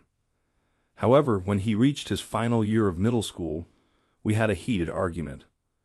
Sebastian, what the hell is this on your career form? Employment? Mr. Thompson, your homeroom teacher, said during the parent-teacher conference that you'd have no trouble getting into K-High. Jason, I'm going to start working after middle school. I can't keep burdening you any longer. Looking at his determined face, I saw my younger self reflected in him. Was this how Mom felt when I told her I wasn't going to high school? A painful tightness gripped my chest. Sebastian, look at this. I took out 2 bank books. This one holds the money Mom left for us, and this one is what I've saved over the past 5 years since I started working. It's more than enough for your high school tuition. Sebastian's eyes widened as he looked at the savings. I was able to save this much thanks to you living frugally with me. I've made sure you have everything you need to go to K-High, so don't worry about a thing and just go. His voice trembled as he spoke. The closer I get to the age you were back then, the more I realize how hard you must have worked to get into K-High and how painful it must have been to give it all up. You've done everything for me, and I've never given anything back. So at the very least, I wanted to be independent and start working. I placed my hands firmly on his shoulders. Sebastian, you've already given me so much. Seeing you grow up and enjoy your youth gives me strength. You choosing to live your life to the fullest is what saves me. Please understand that. Let me have the peace of knowing you're taken care of. Tears started streaming down his face. Is it really okay if I go to high school? Of course it is. You're going to enjoy it for both of us. Jason, I promise I'll study hard and become someone you can be proud of. I'll do my best, so I won't let you down. And just like that, Sebastian agreed to go to high school. Not only did he get into K-High, but he also earned a full scholarship, just like I had. Sebastian said he would get a part-time job, but I made him keep playing soccer. Watching him balance his studies, sports, and friendships like a regular high school student was the best motivation I could ever ask for. Meanwhile, at work, I earned various qualifications and gradually took on more responsibilities. But no matter how much my role changed, I never forgot my roots. I remained diligent and dedicated to my craft. I kept in touch with Daniel, and after we became adults, we'd occasionally grab drinks together. Little by little, I too was growing into my own. By the time Sebastian reached his final year of high school, I had one last question for him. Sebastian, you already know what you should do next, don't you? When I said that, Sebastian gave a deep nod. Jason, I want to go to university. Would that be okay? After all his resistance before, hearing him say that out of his own will made me happier than I could express. Of course, go learn everything only university can teach you. Thank you so much. I'll apply for scholarships and work part-time so I won't be a burden to you. Don't worry about that, just focus on studying. I'll always have your backs, so rely on me whenever you need to. He nodded, his face breaking into the most genuine smile. Sebastian went on to earn a scholarship at a prestigious national university. He even received a grant-based scholarship, meaning he didn't have to worry about tuition. I was so proud of him that I couldn't help but brag to Daniel about it. I attended his university entrance ceremony and even stood as his guardian at his coming-of-age ceremony. Although he worked part-time to support himself, once he started job hunting, that became difficult. That was when I stepped in. Sebastian thanked me over and over again, but honestly, I was just happy to help. And in the end, he secured a job at a top-tier company. When he received the offer, he came straight to me and bowed deeply. Jason, I made it this far because of you. Ever since the day we lost Mom, you've protected me and raised me. You're my only family, and I couldn't ask for a better brother. I'll never forget everything you've done for me. Thank you truly. At that moment, I felt like all the years of hardship had finally paid off. Sebastian, you're my greatest pride. You've become an incredible man, someone I can show off to anyone now. Focus on your career and do your best out there. Sebastian nodded, repeating thank you over and over again. He graduated from university and finally became independent. At that point, we decided to move out of the apartment we had lived in for so long and each start living on our own. Even so, we continued to meet regularly and have meals together. When Sebastian received his first paycheck at TE Corp, he took me to a fancy restaurant. I know this isn't enough to repay everything you've done for me, but treating you to a nice meal like this has always been my dream. His words touched me deeply, and I truly enjoyed that luxurious meal. Meanwhile, at work, I earned a promotion and continued to dedicate myself to my job. Daniel's father, my employer, recognized my efforts, and I was grateful for that. I was determined to give my all to this company as a way of repaying the kindness I had received. Then one day I met someone. A foreign woman joined our company. Nice to meet you, I'm Jessica. I look forward to working with you all. She introduced herself in flawless Japanese. I found myself captivated. Her golden blonde hair, her fair skin, and her strikingly beautiful features. She was assigned to my department. According to Jessica, she had moved to Japan with her parents during high school, and back then, our construction company had built their house. She had been so impressed with the craftsmanship that she studied business management in university and applied to work at our company. Just call me Jessica. Oh, sure. I had spent my life surrounded by men in the workplace and had little experience interacting with women. But Jessica was naturally outgoing and quickly grew comfortable around me. As we worked together, I was constantly amazed by her capabilities. I came to deeply respect her. After about 2 years of working together, she invited me out for a meal. Since it was our first time dining together alone, I was nervous. But then she hit me with something unexpected. I'll be direct, Jason. How do you feel about me? Gone was her usual confident demeanor. Her face was slightly flushed. What do you mean? You're incredibly skilled at your job, and I really respect you. Not like that. I mean, do you see me as a woman?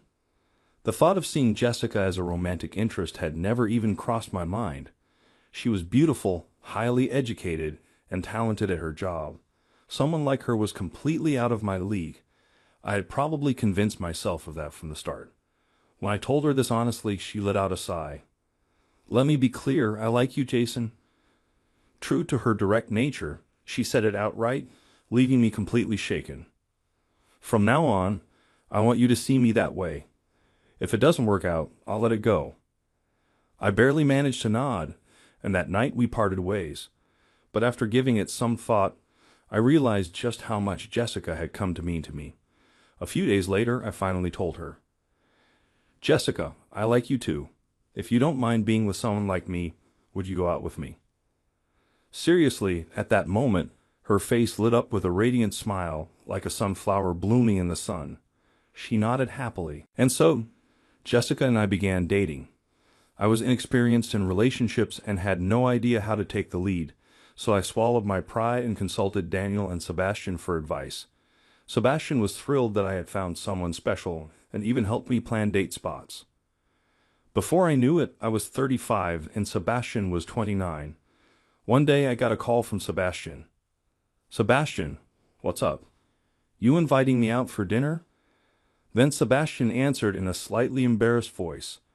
I have someone I want you to meet, Jason. Wait, does that mean? Yeah, I'm thinking about getting married. I couldn't help but let out a joyful shout. I had heard that Sebastian was dating a colleague, but it seemed things had finally progressed to marriage. Of course, I'd love to meet her. Great. Also, if possible, could you bring Jessica along? You're serious about her too, right? That was true. Sebastian and Jessica hadn't met yet, and this seemed like a good opportunity, so I decided to bring Jessica along for the introduction. On the day of the meeting, Sebastian arrived with a petite, fine-looking woman. Nice to meet you. I'm Monica Sanders. It's a pleasure to finally meet you. I introduced myself to Monica, Sebastian's fiancée, and also introduced Jessica. Then the four of us sat down for a meal. During dinner, Monica spoke up. Sebastian told me about how much you struggled to raise him after your mother passed away. Oh, it's really not that big of a deal. No, not everyone could do what you did. I respect you for it, and I can tell that more than anything, you want Sebastian to be happy. That's why I want to do my best to make him happy too. So, will you give us your blessing for our marriage? I was moved by Monica's sincere words. Of course, Monica. Please be happy with Sebastian.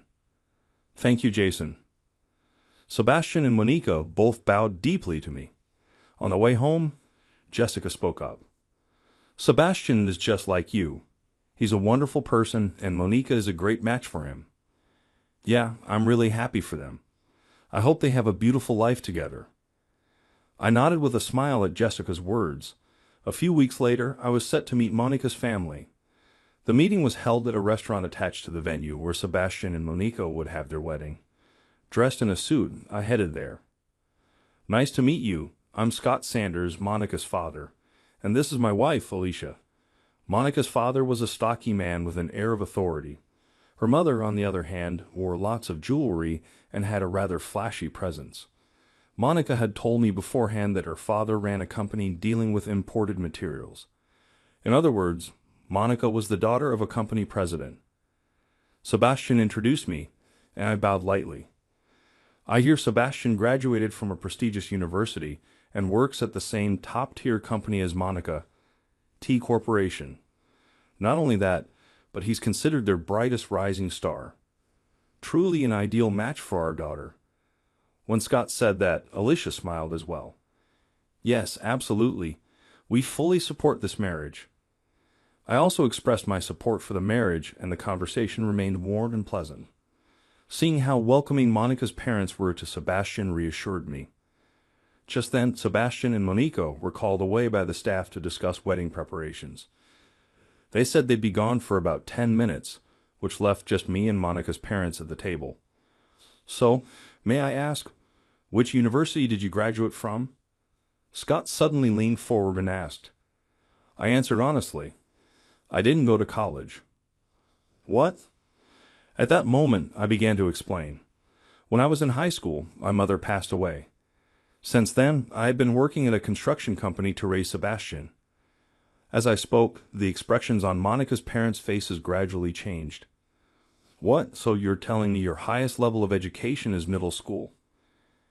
Yes, that's correct. This is unbelievable.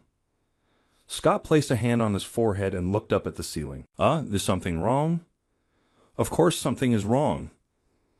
I can't believe Sebastian's brother is a middle school dropout. Scott spoke with a furious expression. This is outrageous. I assumed naturally that Sebastian's brother had also graduated from a prestigious university, but to find out that you're just a middle school graduate, it's absolutely humiliating. Wait, humiliating? Scott glared at me. That's right. Let me make something clear. We come from a family where attending a top university is the norm. Many of our relatives are doctors or business executives. That's our lineage. And now Monica's future brother-in-law turns out to be a middle school dropout. This is a disgrace. As I sat there stunned, Alicia frowned. Honey, maybe we should reconsider this marriage from the beginning. But the engagement has already been announced to the relatives, and there's nothing wrong with Sebastian himself. Scott furrowed his brow, then Alicia spoke firmly. I know. Let's have Sebastian cut ties with him. You should distance yourself from him and stay away from Monica. If you do that, we'll allow the marriage. What? Sebastian is my only family. Then Scott spoke coldly. If you truly consider yourself family, then you should think about their happiness. I simply cannot accept being related to someone with such a low level of education. Understand this, if you don't step back, we will not approve of this marriage. Their words were nothing short of an insult, and I felt a surge of anger rising inside me. But then I remembered Sebastian and Monica's happy faces. I couldn't be the one to ruin their marriage. Please approve their marriage. Suppressing my frustration, I bowed my head. Good. Know your place and use what little intelligence you have to think about what's best for your brother. Scott glared at me while Alicia shot me a contemptuous look. Just then, Sebastian and Monica returned. Immediately, Scott and Alicia's expressions shifted into bright smiles as they welcomed them back. Under the table, I clenched my fists tightly. I never told Sebastian about the way they treated me. If he found out, he would surely be furious. And if that happened, it could cause problems between him and Monica. Jason, I really hope you and Jessica can come to the wedding, Sebastian said with a big smile. How could I possibly tell him the truth? 3 months later, the day of Sebastian and Monica's wedding arrived. Jessica and I headed to the venue together. She was the only person I had told about what happened with the Sanders. Jason, are you really sure about attending? What if they say something awful again? Today is Sebastian's big day. Besides, it's their daughter's wedding. I doubt they'd cause a scene. Despite my anxiety, I tried to reassure her. The ceremony began. Sebastian walked into the chapel with confidence, looking sharp in his tuxedo. Seeing him like that brought tears to my eyes. After he reached the altar, it was Monica's turn to enter. With his chest puffed out, Scott escorted her down the aisle, and Monica walked gracefully beside him. The solemn ceremony began. I watched with deep emotion as they exchanged vows and rings. Jess sat beside me, clapping along with the rest of the guests. And just like that, the beautiful ceremony came to an end. Next, We moved from the chapel to the reception hall. During the ceremony, both Scott and Alicia had deliberately avoided making eye contact with me. At one point, a relative, likely from Monica's side, asked Scott something while glancing in my direction. Scott answered with a bitter expression, and the relative looked at me in shock. I could already guess what they were talking about, my education. I forced myself to ignore their stares. Upon entering the reception hall, I was surprised to find that Jessica and I had been given a beautifully set table. But when I checked the place card on my seat, I froze. Scrawled across it in marker were the words, "Uneducated pauper." What the hell? Jessica noticed my expression, peeked at the place card, and immediately covered her mouth in shock. There was only one group of people who could have done this. I glanced over at the table where Monica's parents were seated. They were pointing at me and laughing uproariously. Scott and Alicia clutched their stomachs as if they had just heard the funniest joke in the world. The relatives at their table were also laughing and stole glances in my direction. I took a deep breath and forced myself to sit down. At that moment, the announcement played. Sebastian and Monica were about to make their entrance. I couldn't afford to make a scene here. For Sebastian and Monica's sake, I had to endure it. The reception began, but I couldn't eat a bite. All I could do was stare at the words on my place card. Uneducated pauper. Jessica, too, sat beside me in silence, her expression unreadable. She hadn't touched her food either. Then came the candle service, where Sebastian and Monica made their way around the room, visiting each table. As they approached, Scott and Alicia smirked and walked over to our table first. Well, dear Jason, are you enjoying the wedding? I remained silent, looking up at him. This is the kind of event where the groom's family should come over and pour drinks for the bride's parents, but here you are, just sitting in silence. No sense of etiquette whatsoever. I suppose that's to be expected from someone with only a middle school education. How disgraceful. Alicia, dressed in an elaborate kimono, sneered at me. At that moment, I finally spoke. Scott grinned, revealing his yellow teeth. Oh, that's just a little gift. It made it easy for you to find your seat, didn't it? Alicia let out a coarse laugh. You think you can get away with something this insulting? Jessica, unable to hold back any longer, spoke up. Scott immediately turned his glare to her. Who do you think you are, foreign girl? You have no place in this conversation. What are you, some hostess from a nightclub or something? As expected from a middle school dropout, so vulgar. At that moment, I lost it. They had insulted Jessica, and I could not forgive them. Just as I was about to speak, Sebastian and Monica arrived at our table. Jason, Jessica, thank you so much for coming to our wedding. What's going on? Sebastian immediately sensed the tense atmosphere and looked at us in confusion. Jessica, her expression ice cold, pointed to my place card. Sebastian and Monica glanced at it and instantly went pale. What the hell is this? Who did this? It's a gift from your father-in-law and mother-in-law, I responded calmly. Sebastian looked at Scott and Alicia with a face that said he couldn't believe it. Monica covered her mouth with both hands, frozen in shock. Jessica was the first to break the silence. Sebastian, Monica, you probably didn't know, but Jason has been subjected to their insults ever since the engagement meeting. They called him uneducated, told him to stay away from your family, and just now they said horrible things again. They even insulted me, calling me a vulgar woman.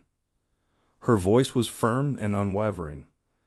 Sebastian's eyes whitened in shock, but before he could respond, Scott spoke. He had the nerve to show up at the wedding. That's why. Sebastian blinked. Alicia continued, That's right. We told him to stay away, and yet he came anyway. It's his own fault. Monica, isn't it embarrassing to have a middle school dropout in our family? From now on, we have nothing to do with him. Sebastian, you should cut ties as well. A heavy silence fell over the table. Sebastian trembled, about to speak, but before he could, Monica's voice rang out. This is disgusting. How could you do something so horrible? Monica, I never got along with you two, but this is beyond disgraceful. I'm ashamed of you both. Jason, Sebastian, I'm so sorry. Her shoulders shook and her voice was thick with tears. Alicia panicked and tried to calm her down. Mona, don't lower your head to a man like him. That's so unbecoming. The only ones who are unbecoming are you two. I'm done. I'm cutting ties with you today. I've made up my mind. Scott's face twisted with rage as he turned his glare to me. Sebastian, how dare you make my daughter say such things? This is all your fault. You're ruining everything. Get out of here, you worthless nobody. Alicia chimed in. That's right, you're a disgrace. Everything would have been perfect if you weren't here. I turned to Sebastian. Sebastian, congratulations, but I think it's time for me to leave. Jason, as I stood up, Scott sneered. You should have done that from the start, you brainless dropout. Take that woman and get out of here. At that moment, Jessica's voice rang through the hall. Mr. Ingram, should we shut their company down? I let out a sigh and answered, that depends on how they behave. A stunned silence spread through the room. Then Scott burst into laughter. CEO, shut us down? What kind of nonsense is this? Did I hear that right? A middle school dropout talking, bae? What a joke. I pulled a business card from my pocket and held it out. I suppose I should have introduced myself properly.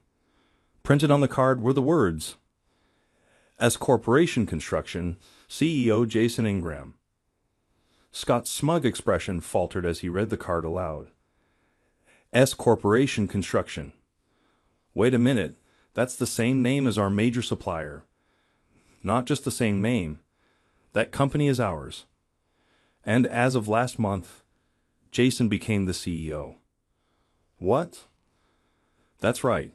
As of last month, I had been appointed CEO of one of the largest construction companies in the region.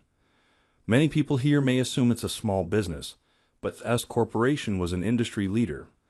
We handled major projects, tourist buildings, luxury apartments, commercial skyscrapers. Originally, the company was run by my best friend Daniel's father.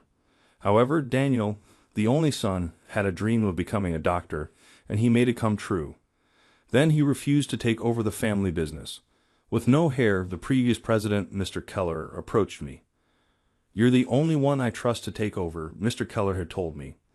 I felt humbled, but since I had experience working from the ground up and had earned strong trust from those around me, the board of directors also insisted.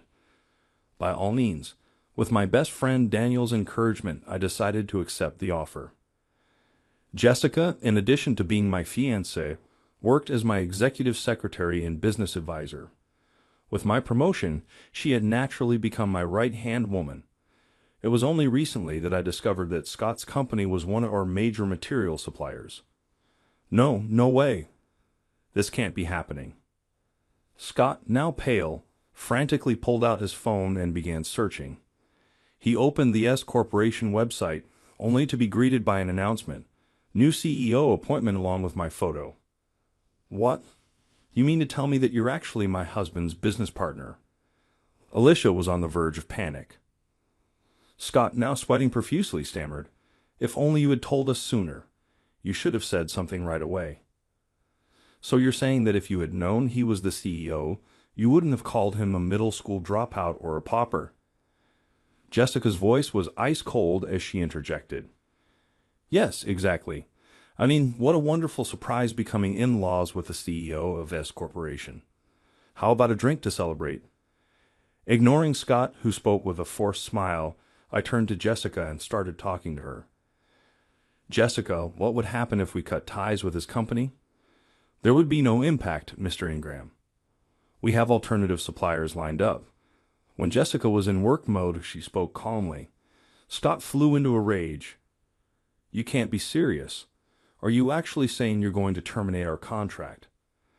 By now, the entire reception hall had gone silent. All eyes were on us. I told you, it depends on your actions. If you sincerely apologize here and now, I might reconsider. What do you say? Want to bow your head to this middle school dropout? Scott's face turned an alarming shade of red, but he couldn't bring himself to bow, not in front of his relatives and the wedding guests. No, that's ridiculous. Tell you what, how about we lower our supply prices for you? That way we can continue our partnership. Jessica let out a loud sigh. It's over. Yeah, talk to the sales department and make arrangements to terminate the contract. Alicia shrieked. Wait, that's absurd. You can't be serious. Do you even know what you're doing? But before she could reach me, Sebastian and Monica stepped between us. Enough. You two are the ones who need to leave. I don't care if you're Monica's parents. I will never forgive you for insulting my brother. Monica quickly signaled to the staff, and within moments, security arrived to escort Scott and Alicia out. I'm so sorry, Jason. Jessica, truly, I had no idea, Monica said, lowering her head, her eyes filled with tears. It's not your fault, Monica. Now let's get back to your wedding. Everyone's waiting for you two. With that, the reception carried on without issue. A few days later, Monica made a firm declaration. I'm cutting ties with my parents and the rest of the family. I can't be associated with people like that. As long as I have Sebastian, that's all I need. As Monica spoke, I looked at Sebastian. Sebastian, take care of Monica. Make sure she's happy. He nodded resolutely. As promised, I followed through with cutting ties with Scott's company. The result? His company took a devastating financial hit. They struggled to recover, but were unable to secure new contracts. Within a year, they were forced to declare bankruptcy. It turned out that Scott and Alicia had been living extravagantly, draining company funds for their personal luxuries. They had almost no savings when the company collapsed. They were left with massive debts and were forced to sell their home and all their assets, leaving them penniless. I later heard that they now lived in a rundown apartment, working menial jobs just to survive and pay off their debts. But no matter how desperate their situation became, I felt not even an ounce of sympathy. As the CEO of S Corporation Construction, I continued to work diligently every day. Recently, I bought a ring for Jessica. One of the reasons was Sebastian's advice. You'd better marry Jessica soon or she'll get away. Finally, I was ready to be with Jessica. I wanted to spend my life with her. I wondered how she would react when I gave her the ring. Imagining her expression, I took a deep breath and pushed open the door of the restaurant where she was waiting.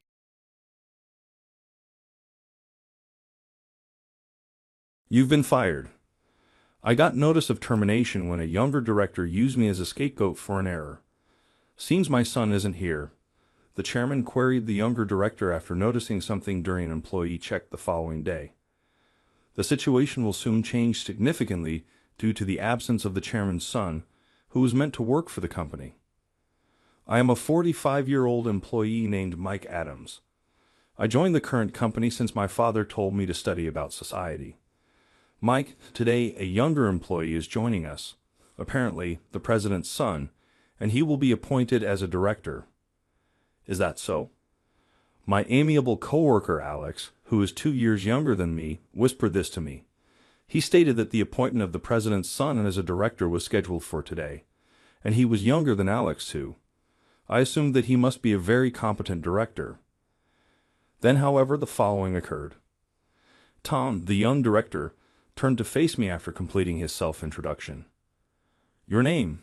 Mike Adams? Mike, I have a small favor to ask.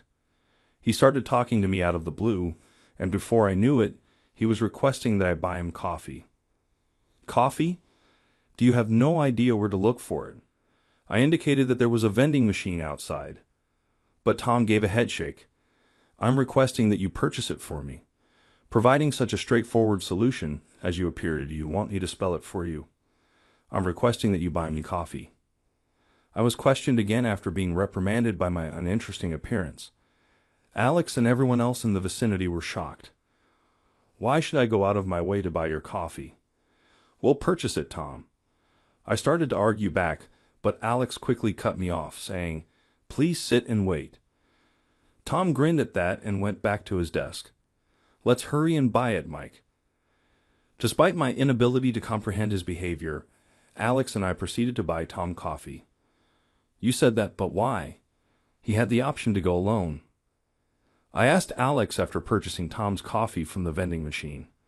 He immediately started looking around, making sure no one was listening, then explained, "Tom is the president's son. We'll get into trouble if we don't comply." Trouble? I heard from others, if you get on his bad side, you're out. It actually happened in a department before.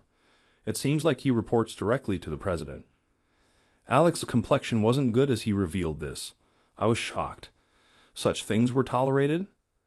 So that's how it is. Alex, thank you for helping me and giving me advice. No problem.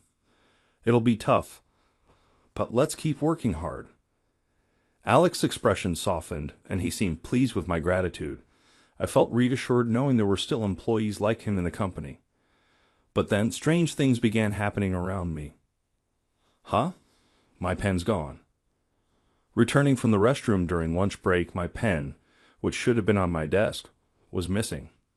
I searched around but couldn't find it anywhere. I didn't have a choice. In the end, I decided to use a spare pen I had stored in my drawer. Then I started working with it. Initially, I thought I had just misplaced my pen, but similar incidents occurred the next day too. Arriving at work, my desk calendar, which I had left on my desk, was gone. Strange. Alex, have you seen my calendar? My pen disappeared yesterday too. Asking Alex, who sat opposite me, elicited an overly dramatic reaction. I don't know, he quickly said. Something seemed off. All right, let me know if you find it. Understood. Alex's awkward demeanor caught my attention, but I decided not to press further and return to work. Yet the following days continued with more of my personal items vanishing. Eventually, I suspected someone was deliberately behind this, especially since Alex had been acting strangely since the losses began. Alex, can I talk to you for a sec? Yeah? What is it, Mike? Surprised by my sudden call, he jumped. His unusual reaction piqued my interest. It was as if he was scared of talking to me. How about we take a break together? I've got something I want to discuss. At break time, I invited him, and after ensuring no one was around, he agreed. Of course, what's been going on? You've been acting differently lately. That was when Alex hesitated, then suddenly confessed. I'm sorry. I've been hiding your belongings. It was me. I was shocked by his sudden admission. I had suspected it, but hearing Alex was the one behind it was surprising. Why would you do something like that? It's unlike you. Well, actually, then Alex told me that Tom had ordered him to do so. He said he was threatened with being fired if he didn't obey, as Tom would tattle to the president. I have a family and a daughter. I was afraid of disappointing them if I got fired. I see. I understand your situation. Don't worry. You won't get fired over something like this. What? Alex was surprised by my confident assurance. His face seemed to ask, how can you say that with such confidence? That would be revealed a bit later. It was when Alex and I returned to the office from the break room. Thank you for lending me these, Mike. As Alex returned my belongings, Tom approached us. What are you doing? Alex, predictably, Tom, who had given Alex the instructions, bit the bait, and I pretended to be puzzled. What do you mean? I'm just getting back the things I lent to Alex. Despite being threatened, Alex trusted me enough to muster the courage. Feeling this couldn't go on, I deliberately drew out Tom. I thought he wouldn't stop unless we did this because his actions had been so negative. Really, Alex? So you were lying when you said those items were yours. Quite the thief, then. Thief? I've said I lent them to him, and now I'm getting them back. Despite Tom's baseless accusation, I pointedly called him out. The grimace on his face indicated that my words had struck a nerve with him. Don't be fooled by appearances. But out of the conversation between me and Alex, in case you didn't know, I'm the president's son. You know what happens if you lie, right? Tom's attempt to intimidate me caused a stir among the nearby employees. Then one employee hurriedly appeared before Tom. Tom, what are you doing here? The meeting time has long passed. Apparently skipping an important meeting to be here, most employees were appalled by Tom's behavior. However, in this situation, Tom smirked mischievously as if he had come up with a good idea. I wasn't even aware there was a meeting. Seems like Mike failed to inform me. Tom tried to pin his mistake on me, causing me to frown involuntarily. Maybe he deliberately made a mistake intending to blame me. So, what are you going to do now? This meeting was to prepare for tomorrow's client visit. If I report to the top that you didn't inform me, Mike, it'll be your responsibility, and you'll be fired. No, Mike? Hearing Tom's words as he said them with a loud laugh, Alex looked at me, his face filled with worry. But such concern was unnecessary. It's okay, Alex. I assured the anxious Alex and then fixed Tom with a sharp gaze. Me? Fired? Before that happens, I'll gracefully leave this company, so no need for that. Is that so? Then you better leave the company quickly. Tom smiled contentedly upon hearing my words. I returned to my desk to gather my things. Mike. Alex called out as I finished packing and was about to leave the office. But I left without looking back. The office feels refreshed without that plain guy, right, Alex? The next day, Tom, looking at my empty desk and smirking, greeted Alex, who didn't share the sentiment. Alex's expression remained downcast. He came to work believing in the last words I said to him, only to find I wasn't there. Well, let's prepare to welcome the client's chairman. With a client's inspection about to start, Tom left to begin preparations with the president. Weren't you missed from yesterday's meeting? Did something happen with the employee who resigned? Well, he didn't inform me about the meeting time, so after giving him a termination notice yesterday, he left, saving me the trouble. While waiting near the company entrance for the visiting chairman, Tom spoke to his father, the president. The president responded with a detached, "Is that so?" as if it concerned someone else. It seemed he wasn't much interested in anything beyond his own appraisal. Sorry to keep you waiting. I'm looking forward to today. Thank you for visiting our company. Please this way. Let me show you inside. The president and Tom escorted the client's chairman into the company. As they concluded the inspection while discussing future matters, the chairman asked, "By the way, I was expecting to see my son here. Have you seen him?" "Your son?" Surprised by the sudden question from the client's chairman, Tom asked back, "What? He didn't even mention that to you?" Realizing from Tom's reaction, the client's chairman seemed resigned about his son not disclosing his identity. Then, tentatively, the president asked the client's chairman, "Excuse me, but who is your son, if I may ask?" "Mike Adams. I was told he works in this department. But is he off today?" The client's chairman was actually my father. Tom, pale-faced, was unable to answer the chairman's question. "Don't tell me the employee who resigned yesterday was—" The president, putting pieces together, looked towards Tom. Tom nodded tremulously, admitting the president's suspicion was correct. At that moment, the president's anger erupted. "Idiot! Bring him back right now." "Bring him back? What are you saying now, Dad?" As Tom resisted, the president recalled my credentials he had heard from his father. "The chairman's son, unlike you, graduated from Harvard and has served as an executive." "What? You're well aware, aren't you? My son is my pride and joy." Feeling as if he was being praised himself, the chairman let his face relax carefreely. The chairman might be a helicopter parent, Tom thought, but the president's shout snapped him back. "Bring him back now, immediately." All right. Scolded by the president, Tom, feeling reckless, pulled out his cell phone from his suit and moved away to call me. The chairman watched, clearly exasperated. "Is it really necessary to bring my son if he's off today?" No, it's best if your son also joins our discussion. Please feel free to wait here." The president hastily put on a smile, having kept the chairman and his staff waiting in the reception room until I arrived. "You got me scolded by the president. Because of you, I wasn't informed. You're the chairman's son. He's looking for you, so come to the company now." Tom, sounding puzzled, called me on my phone. He had driven me to resign, and now this. I listened to Tom's words, but everything seemed to be going as planned. I knew my father was coming to inspect the company, so I had anticipated that Tom would find out who I really was. but it seemed like my father was still unaware that I had already resigned. Ready to push things further, I smirked, deciding to reveal everything myself. Understood. If my father's looking for me, I'll head over. Don't you dare mention resigning or anything unnecessary. Tom sounded desperate as he tried to pressure me, so I laughed mockingly. Well, let's see. It won't stay hidden forever, so I'm looking forward to discussing this with my father's involvement. Tom let out a frustrated sigh. After hanging up, I headed to the company where my father and the rest awaited. Arriving at the company and heading to the reception room, I saw my father, the president, and Tom. Ah, there you are? Were you off today? My father, oblivious to the situation, greeted me. I shook my head. I was ready to tell the truth. No, I wasn't.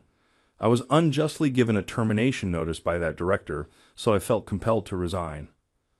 What? You were given a termination notice and resigned? My father and the president gasped in shock, and Tom turned pale. Ignoring the stricken Tom, I continued. He tried to pin his mistake on me. It's only logical. I couldn't possibly continue working under such a superior. With a sigh, the previously astonished president spoke up. He said you forgot to inform him about yesterday's meeting. Was that a lie? For my son? Unfortunately, it seems you were misled. Perhaps you should ask him directly. With a pressing smile, I made my point, causing the president to blanch. Turning to Tom, he raised his voice. What is this, Tom? You lied to me too. It's not a lie. I just forgot about the meeting.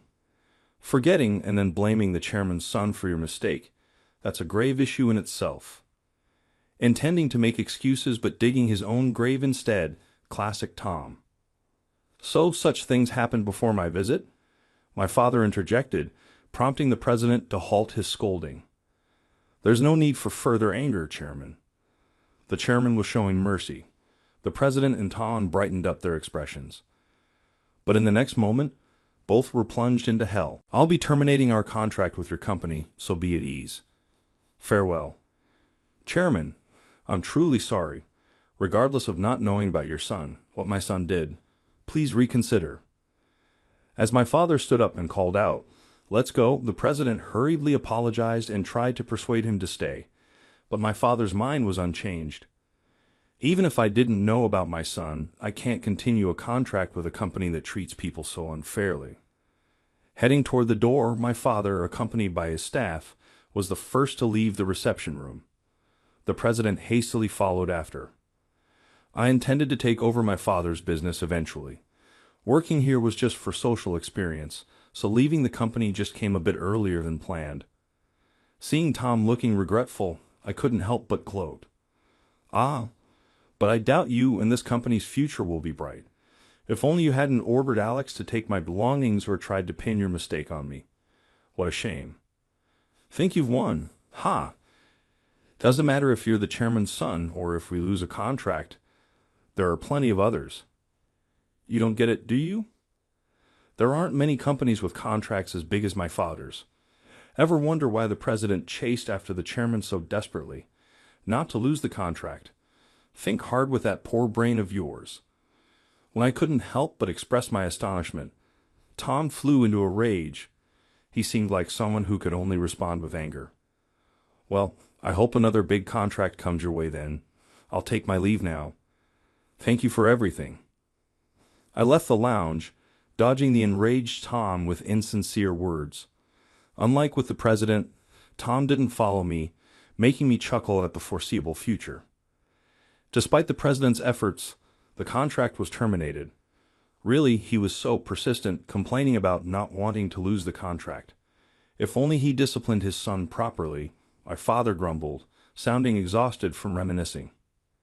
Unlike Tom, the president could grasp the sense of crisis, so perhaps he has lost interest in his son. It's your fault we lost the contract. Bring in another one. Why do I have to suffer like this? Tom lamented after being scolded by the president and thrown into sales. But the conversation in the lounge had been witnessed by employees, and rumors about the president and Tom spread to other companies. Sorry, we're not interested. Please try elsewhere. Leave and don't come back to our company. Tom was met with rejection everywhere he went. Eventually, no company wanted to contract with theirs. What a mess. Returning to the office without any sales success, Tom's failure caused unrest among the employees. Maybe it's time to quit. This company seems doomed. Indeed, as whispers of resignation spread among the staff, Tom finally felt a sense of crisis. Then, to add insult to injury, someone approached him. "I'm resigning. Thank you for everything." It was Alex. He handed in his resignation to Tom. Tom, taken aback, involuntarily accepted the resignation letter. Seeing Alex's resignation, he couldn't hide his anger. "What? Leaving the company in crisis? What are you thinking?" "It doesn't matter what you think. I've already found another job," Alex said, smiling. After delivering the double shock of resignation and job change to Tom, Alex left the office feeling refreshed. Witnessing the entire scene, the employees became more agitated, realizing, indeed, I should also consider changing jobs. A week after Alex left, he started working at my father's company. "I've missed you, Mike. I was shocked to learn you're the chairman's son." "Sorry for surprising you," I replied. "We were successfully reunited at my father's company." Alex shared this tearfully. In fact, after I resigned, I revealed my identity to Alex and invited him to work together at my father's company. I owe a lot to him from our time at the previous company. Leaving him at the old company would have risked his job. Indeed, the previous company we both worked at went bankrupt. Contracts were canceled one after another, and employees resigned en masse. The president had no choice but to declare bankruptcy, and Tom was blamed for the downfall. Having lived at home until now, Tom was kicked out and seemed to be living alone in a shabby apartment. Rumors spread within the same industry, so he was turned down at interviews and now lived off part-time work in a restaurant. He was constantly scolded by younger part-timers there. I thought of dropping by with Alex to catch a glimpse of Tom's miserable face, if I felt like it. As for me, having gained sufficient social experience at the previous company, I was appointed vice president. "Eventually, you'll take over for me. I'm counting on you to work even harder," my father said, hinting at the future responsibilities I would bear. Alex, having been just a fellow employee until recently, was full of confusion. "Just treat me like you always do." "I prefer it that way," I told him. "Really? It feels a bit presumptuous, but I'm grateful to you, Mike. You helped me at the previous company and introduced me to this one." "Thank you." Seeing Alex's beaming smile made me happy too. He said it allowed him to protect his family, but I reminded him that it was his own achievement. "Let's both keep up the good work." "Yes, of course." And so, we embarked on a new beginning, striving forward every day.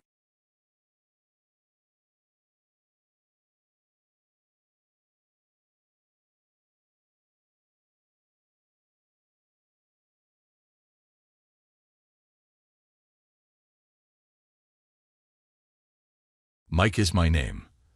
I'm a salesperson for a clothes firm. Despite my mediocre performance, I receive a good pay. My life will never change, and I still hold that belief now. Delivery for you. I was bringing supplies to a tiny orthopedic clinic that day, including bandages and disinfectants. I simply left the large cardboard box at the front desk and made plans to go because the receptionist was scheduled to come and fetch them.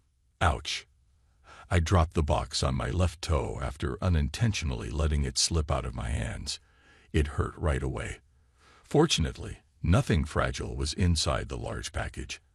I looked for damage to the things first. But then, hey. I attempted to stand but was unable. It hurt too much. The receptionist became anxious after witnessing the entire incident. "Are you okay?" I responded, "I'm fine." But in all honesty, I wasn't, only out of pride. My toe was already red when I took off my sock, and I assumed it would bleed terrible over time. I considered icing it, but I was hardly able to move without limping. Need help? A doctor had been notified by the receptionist. The consultation hours were almost done, and the clinic was almost deserted. The female doctor gave me a troubled look. This could be broken. Let's get an X-ray. Complete this form and give your health insurance card to the person. Her effectiveness was comforting. I obeyed because I was afraid of the pain and the potential for a fracture. As it happens, it had a small crack but wasn't broken. As they say, a moment of inattention can cause pain that lasts a lifetime. She recommended some follow-up appointments and pain medication.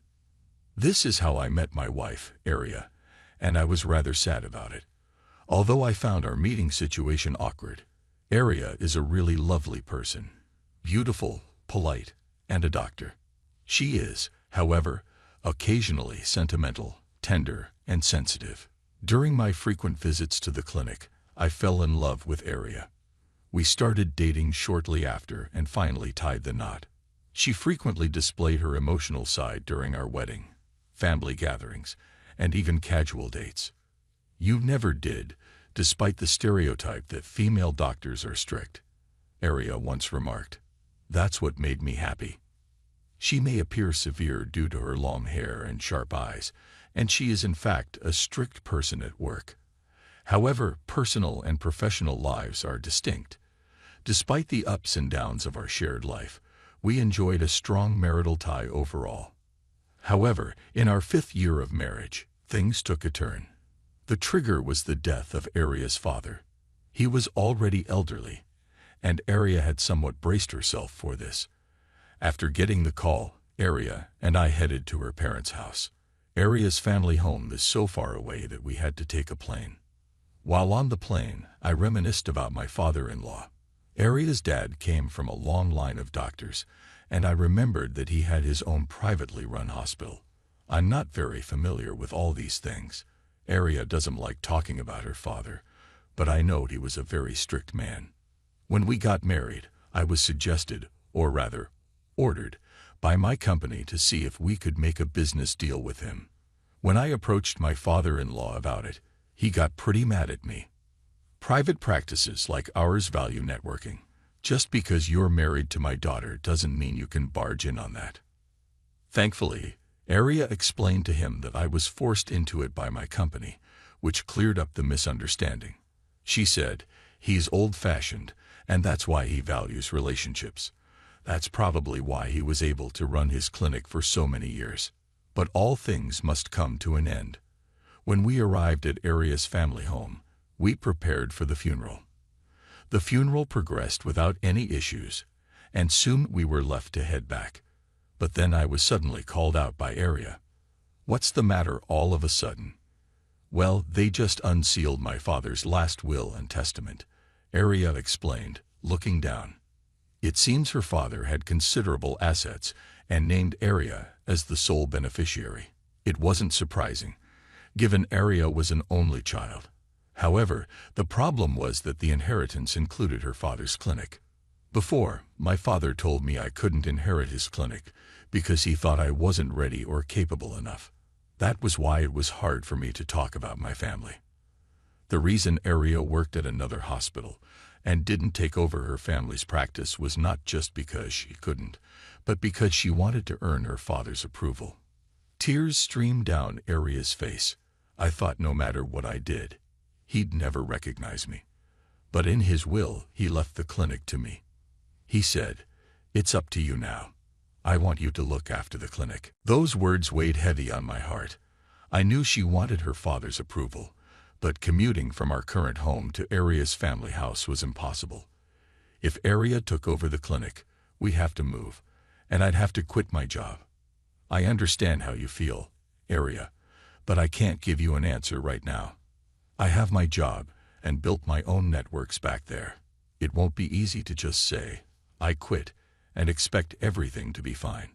Moving to a place where I didn't know anyone, finding a new job, and living with my mother-in-law, who was now all alone, made it hard for me to respond immediately.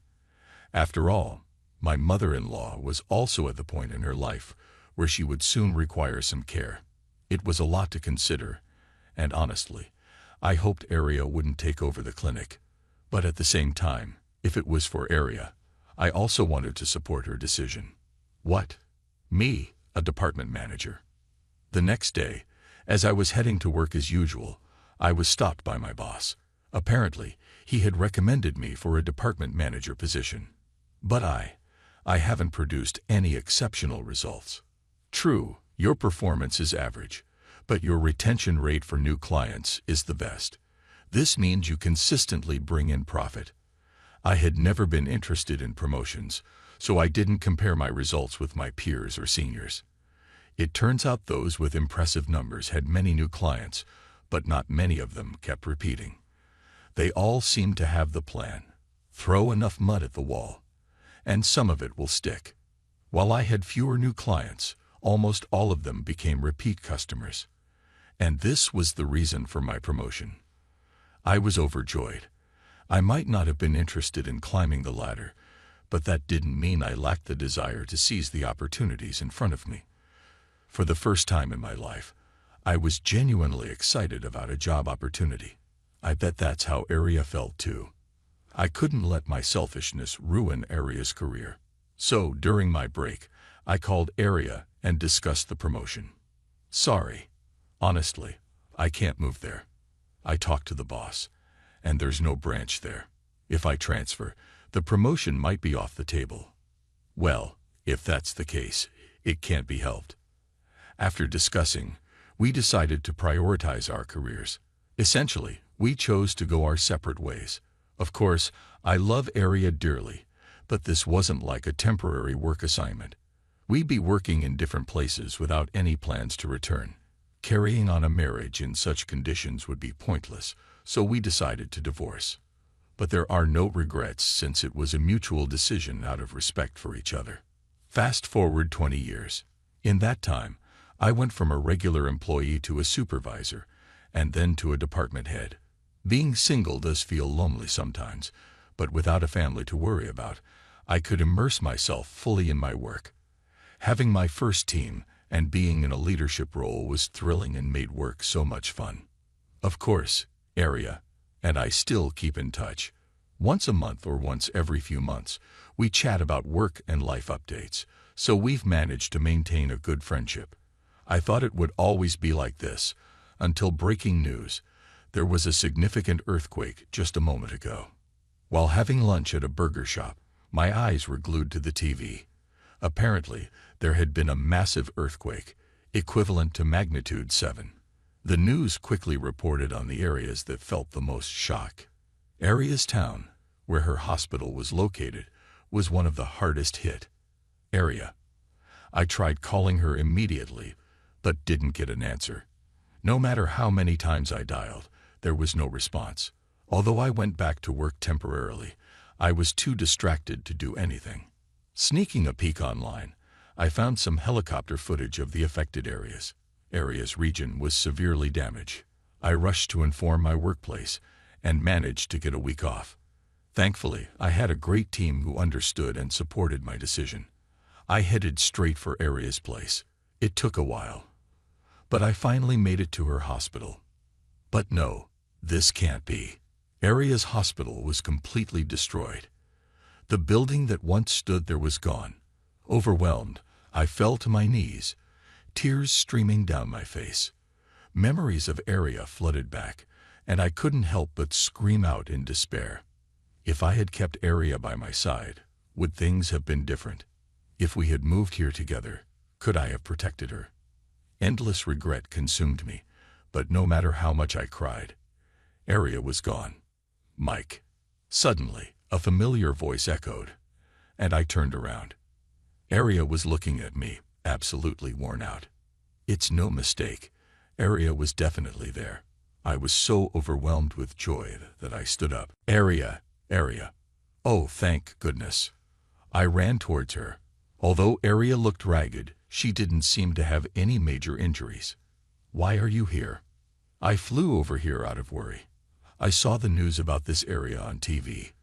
But when I arrived, the hospital was. Aria began explaining, looking sad. On the day of the earthquake, Aria had been visiting her parents' graves.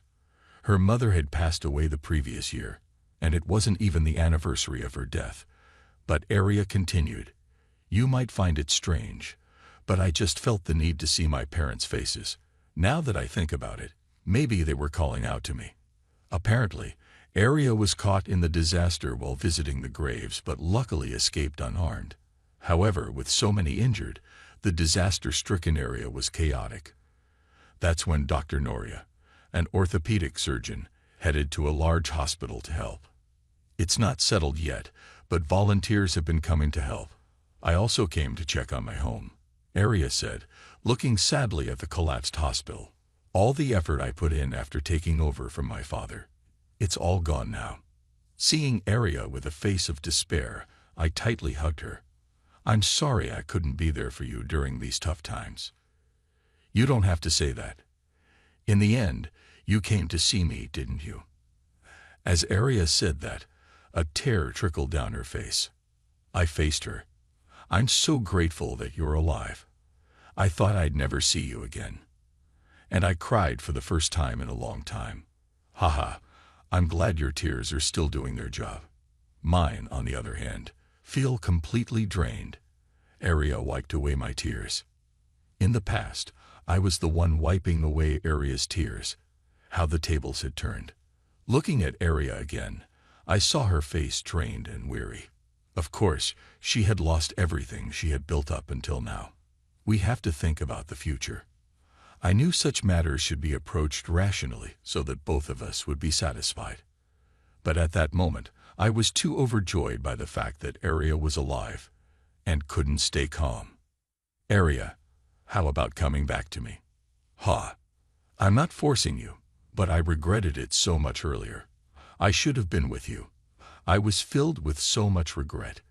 That's how much you mean to me. I don't want to feel that way ever again. Saying that, Area responded, yes, I also want to be by your side again. You came to save me when I was all alone. I don't want you to feel lonely either. And so, Area and I decided to get back together. But that didn't mean we could just start anew immediately. With Area's family home destroyed by the disaster and many still injured, the presence of a doctor was crucial. I'll contact you once things settle down. Got it. I'll prepare on my end too. And so, we separated again, promising to reunite. 1 year later, I never imagined I'd come back here, and I certainly didn't think I'd be able to start my own clinic. Area returned to me, and even started her own clinic. The name was carried over from her father's hospital. In her heart, it might have felt more like a relocation. By the way, the startup funds came from my early retirement package. Actually, the company's performance had been poor for the past few years, and they were looking for early retirees. I was pondering what to do, but with an added bonus to the severance package, I decided to use that money to build Area's clinic.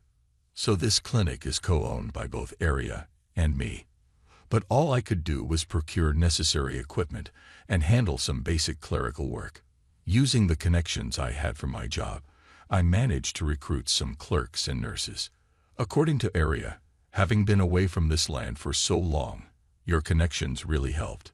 There weren't many orthopedic clinics around here, and it quickly became popular among the elderly. It's thanks to you that I could start over. Truly, thank you. Thank you for being by my side. You never know what life will throw at you. But even if I'm told my life ends tomorrow, I want to be next to the one I love. I don't want to have regrets like before. Even though we are just an old couple, you can always restart your life at any time. I want to keep walking along with Area so that when we look back, we can say, it was a good life.